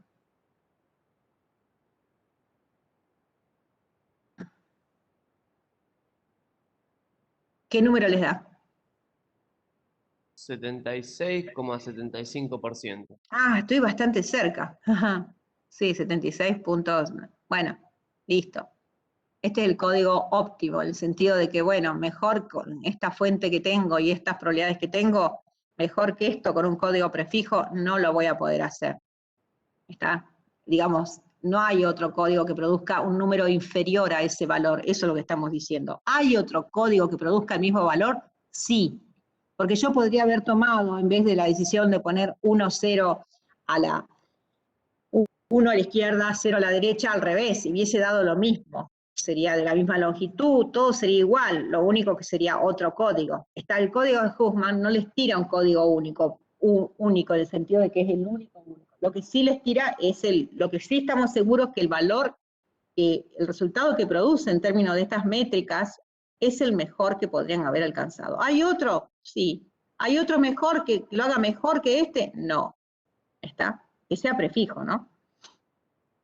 Únicamente decodificable y eso. Entonces, estamos en este punto, y además, la otra cosa es que uno tiene que comparar acá, uno tiene 1.78 y este código lo tiró 1.86. Están por arriba de eso. Bueno, si quisieran acercarse, ya está a su disposición, yo les digo la solución de fuente extendida. Y ustedes dicen, no quiero hacer eso, porque eso requiere infinito, voy a tardar una enormidad. Una cosa que tiene Shannon, toda la teoría de Shannon, es que le asegura resultados perfectos en tiempos infinitos, en tiempos muy grandes, o con capacidad de cálculo infinita, en principio para la solución que uno tiene. Es decir, porque no conoce una computadora que sea distinta a las que tenemos ahora, el día que aparezca la cuántica, entonces sería una cantidad de cosas se van a resolver de otra manera. Pero de hecho ya hay una teoría, esta teoría de información vale para los bits. Está bien, para información binaria en la que yo tengo el estado basal, digamos, el mínimo es el 0 y el 1, no hay por debajo de eso otra cosa. Pero esta misma teoría tiene un paralelo en teoría de información cuántica, ¿está? Donde los estados de la información mínimos, digamos, el mínimo accesible no es el binario, sino que es más que eso. Ahí vamos a publicarlo en la vida. Nati, ¿tenemos algún ejercicio por ahí?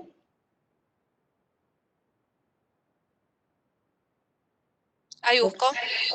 A ver, uno chiquito para que lo veamos. De Huffman. Sí, de Huffman, chiquito, para que lo vean. Después van a hacer más, pero es para tener una idea. ¿Lo agarran ahora o no lo agarran más el Huffman? Huffman de los más sencillos, chicos. Pero hay que entender este tipo de cosas.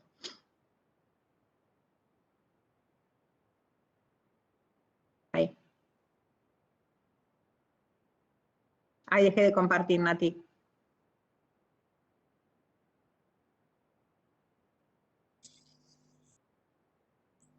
A ver si tengo acá.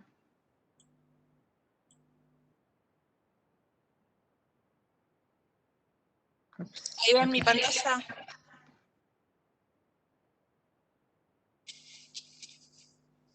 Sí. Genial. Bueno, el ejercicio del libro tengo acá a mano para mostrarles. Recuerden que el libro que estamos siguiendo es el de Hiking, en particular, bueno, está cargado ahí en la plataforma y en particular esto que estamos viendo está en el capítulo 5. Y bueno, tiene el ejemplo de la codificación de Huffman, que es lo que tengo acá para que veamos.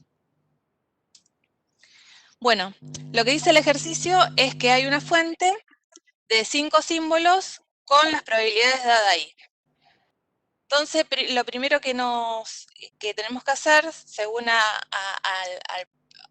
digamos, a las reglas definidas por Huffman para la creación de la codificación de Huffman, es ordenar esos símbolos de fuentes de forma ordenada, ya sea de mayor a menor o de menor a mayor, pero de forma ordenada, para empezar a construir lo que llamamos un árbol de codificación, o mejor dicho, para empezar a construir la codificación.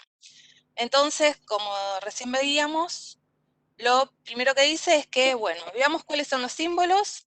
Acá las probabilidades de cada uno de los símbolos estaban dadas, 0,4, 0,2, 0,2, 0,1 y 0,1, pero en caso de no tenerlas, las calculábamos y las ordenamos. para que sea más fácil. Lo que decía la regla después, el conjunto de reglas para la codificación, nos decía que busquemos los dos símbolos de fuente con menor probabilidad, ¿sí? En este caso, ¿cuáles son los dos símbolos de fuente con menor probabilidad? El símbolo 0,4 y 0,5, que ambos tienen probabilidad 0,1. Entonces, lo que decía Hussman es que tomemos esos dos símbolos y sumemos sus probabilidades y construyamos un nuevo nodo. Y eso es lo que estamos haciendo ahí. Tomamos los dos símbolos, sumamos sus probabilidades, construimos un nuevo nodo, por lo tanto ahora tenemos un nodo intermedio con probabilidad 0,2.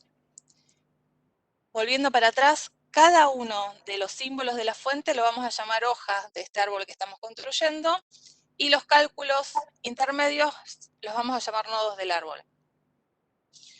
Entonces ahora tenemos una nueva estructura para este árbol, porque tenemos 3 símbolos de fuentes originales y un nuevo símbolo construido a partir de los dos símbolos, el S4 y el S5 que acabamos de construir. Entonces ahora las opciones para poder crear mi codificación es que, siguiendo las reglas de Hussman, hay como un bucle iterativo que tenemos que ir realizando todo el tiempo hasta llegar a la raíz del árbol, es nuevamente verificar cuáles son las probabilidades de los símbolos que nos quedan. Y tenemos un símbolo con 0,4, otro con 0,2, 0,2 y 0,2. Entonces, Hussman nos dicen que, bueno, tomemos los dos símbolos con menor probabilidad. ¿Cuáles serían en este caso? Los símbolos de fuente con menor probabilidad. ¿Los escuchó?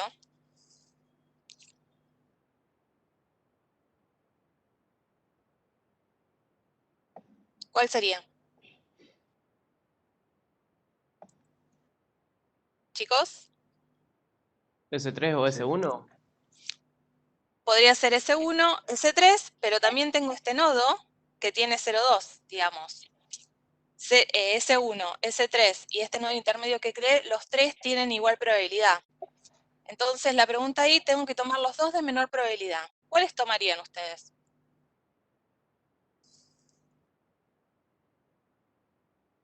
Y había dicho la profesora que cualquiera se puede tomar. Cualquiera, random. Alguno de esos tres los unimos, tomamos dos de alguno de esos tres y los unimos. En este caso, la decisión que tomamos es unir S3 con el nodo que acabado de construir. Y ahora nuevamente, tenemos dos símbolos originales con probabilidad de 0,4 y 0,2 y un símbolo que creamos intermedio con probabilidad de 0,4. Y otra vez el algoritmo, estamos en ese bucle que nos dice, bueno, fíjate cuáles son los dos de menor probabilidad y unilos. ¿Cuáles elegiríamos?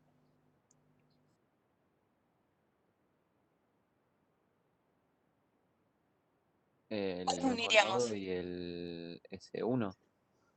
El S1 y ¿cuál? El nodo que creaste antes, ¿no? Podríamos tomar este que creamos antes o podríamos tomar el S0 que tienen, digamos, el mismo valor de probabilidad. ¿Sí? Claro, En este caso, digamos, sería en principio indistinto, después vamos a ver que no es tan indistinto, pero en principio sería indistinto. Y, bueno, en este caso tomamos el S1 y el nodo intermedio que habíamos creado. Entonces ahora de nuevo, tenemos este nodo intermedio que se acaba de crear con probabilidad de 0,6 y el nodo, el símbolo inicial, original, S0 con probabilidad 0,4. Nuevamente tenemos que tomar los dos con mínimas probabilidades y en este caso son el de 0,4 y el 0,2 y aparte porque son los únicos dos que nos quedan y los sumamos, ¿sí? Ahí lo sumamos y cuando la probabilidad del nodo resultante da 1 es que llegamos a la raíz del árbol. Y ahora lo que tenemos que hacer es implementar un método de codificación, como vimos, que el método de codificación va a decir que definamos nosotros a qué rama de ese árbol, si a la rama derecha o a la rama izquierda, la vamos a denotar con un 0 o un 1, ¿sí? Recordemos que estos son árboles binarios, por lo tanto tenemos solo el bit 0 y el bit 1. Nosotros vamos a definir a qué rama le vamos a asignar el 0 y a qué rama designar el 1. En este caso, digamos, yo decido que a las ramas que están del lado izquierdo las voy a codificar con un 0. Y a las ramas que están del lado derecho las voy a codificar con un 1. Entonces, construí el árbol, paso seguido, empiezo a hacer ese procedimiento. Las ramas del lado derecho las codifico con 0 y las de izquierda el 1, ¿sí? Y de esa forma armo una codificación para mi árbol. Bueno, ya ahí tendríamos construido el árbol de codificación, digamos, habríamos realizado el proceso de codificación de Huffman, ¿sí? Bueno, no se ve, a ver si, no, tampoco se ve. Bueno, entonces lo que tendríamos que hacer ahora es poder leer este árbol, ¿sí? La lógica, cuando armábamos, digamos, a partir de todo lo que estábamos viendo, habíamos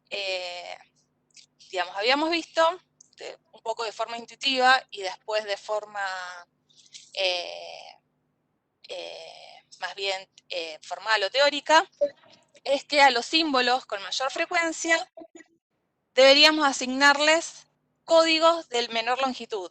En este caso, ¿cuáles eran los símbolos con mayor frecuencia?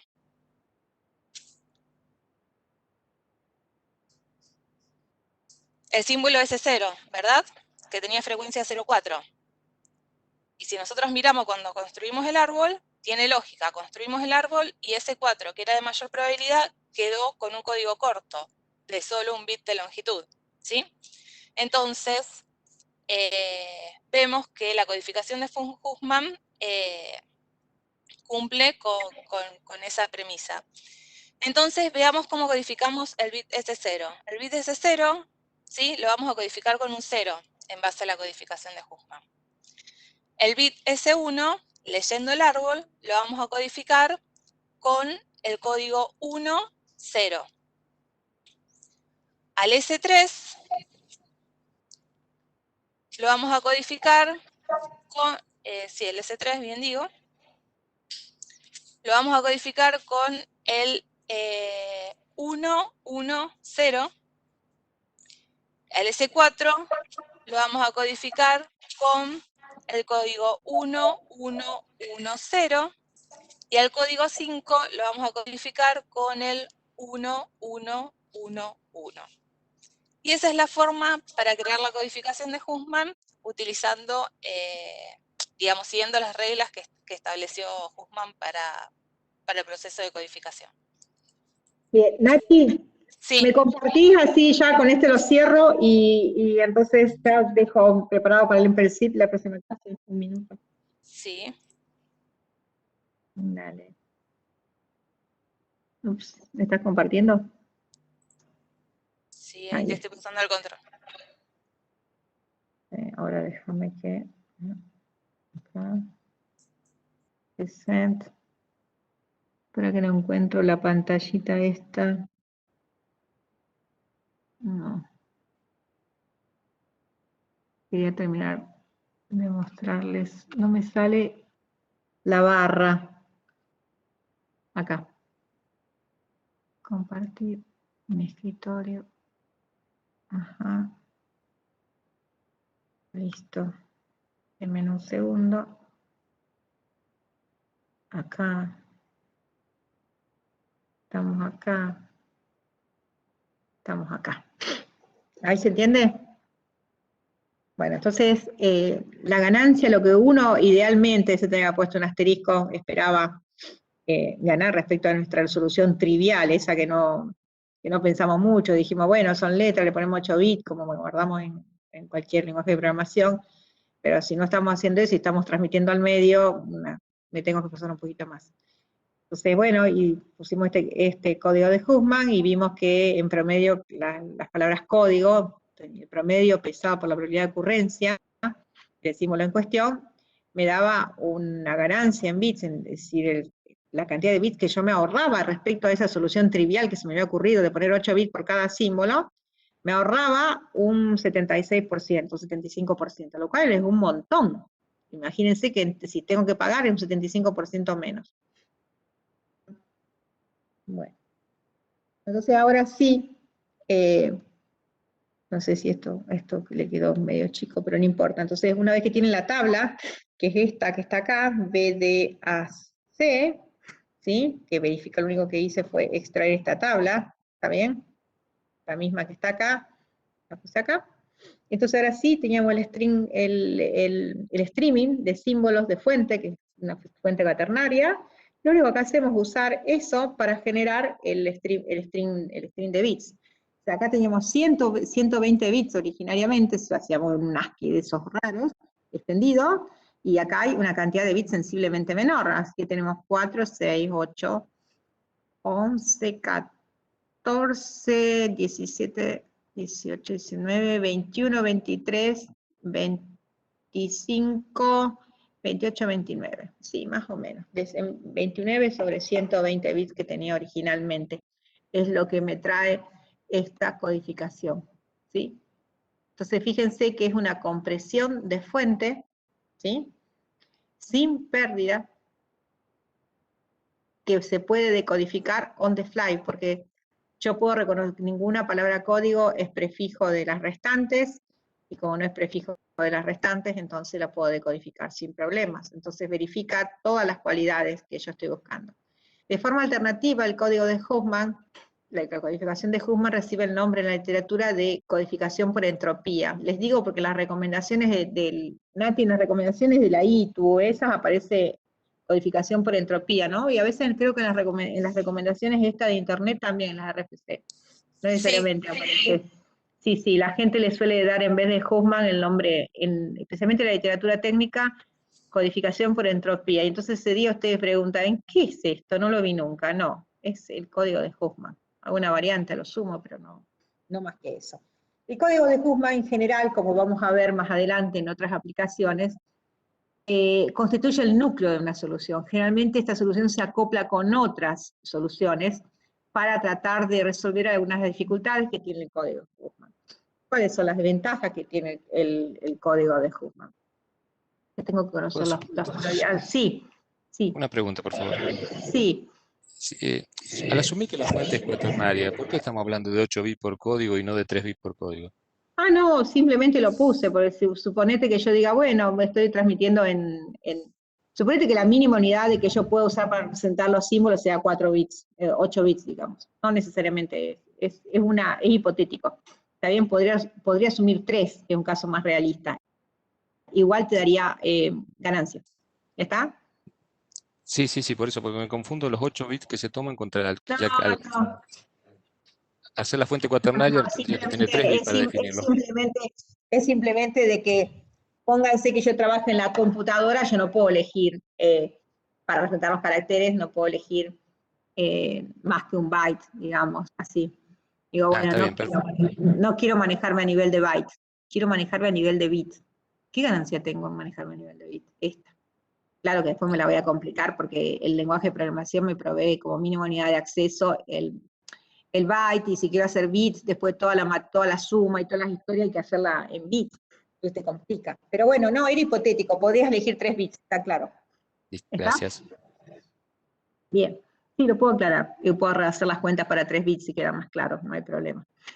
Bueno, entonces los códigos de Huffman, algunas desventajas. Necesito saber la probabilidad de símbolos, si no lo tengo que calcularlo, delay.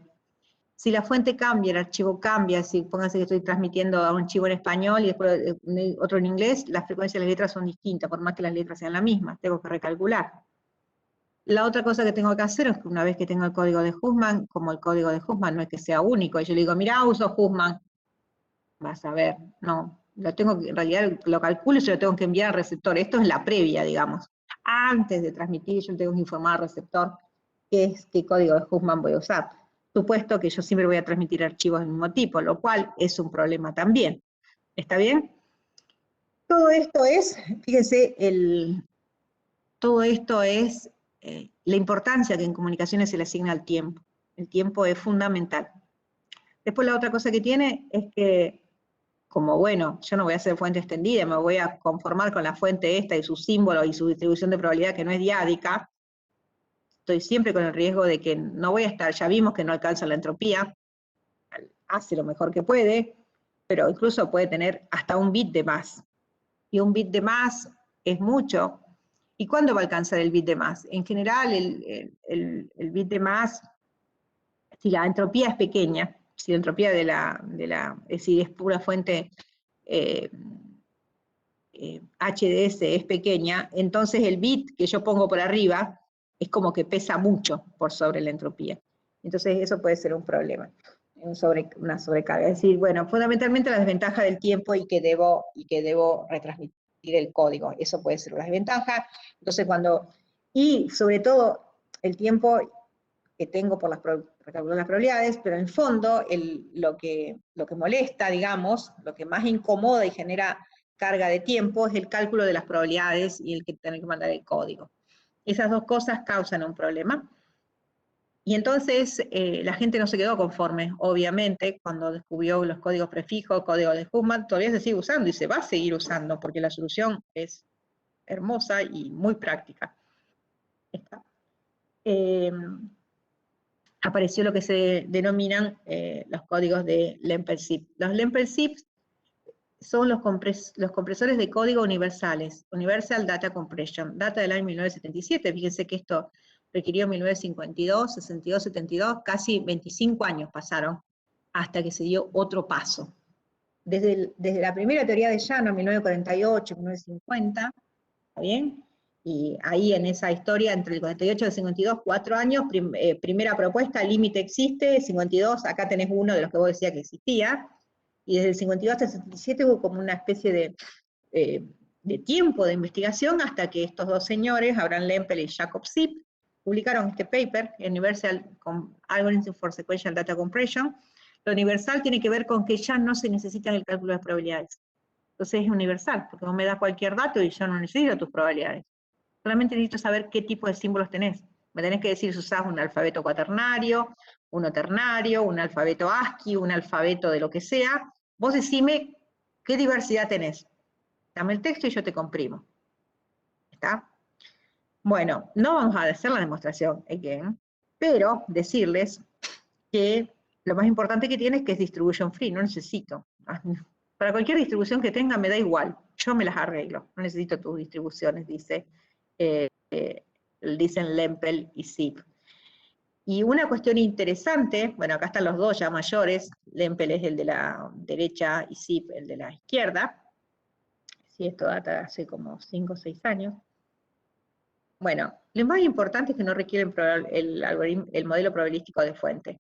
¿Está bien? Y el otro resultado, ¿por qué estos señores se hicieron famosos y generaron toda esa parafernalia de resultados en torno a esto?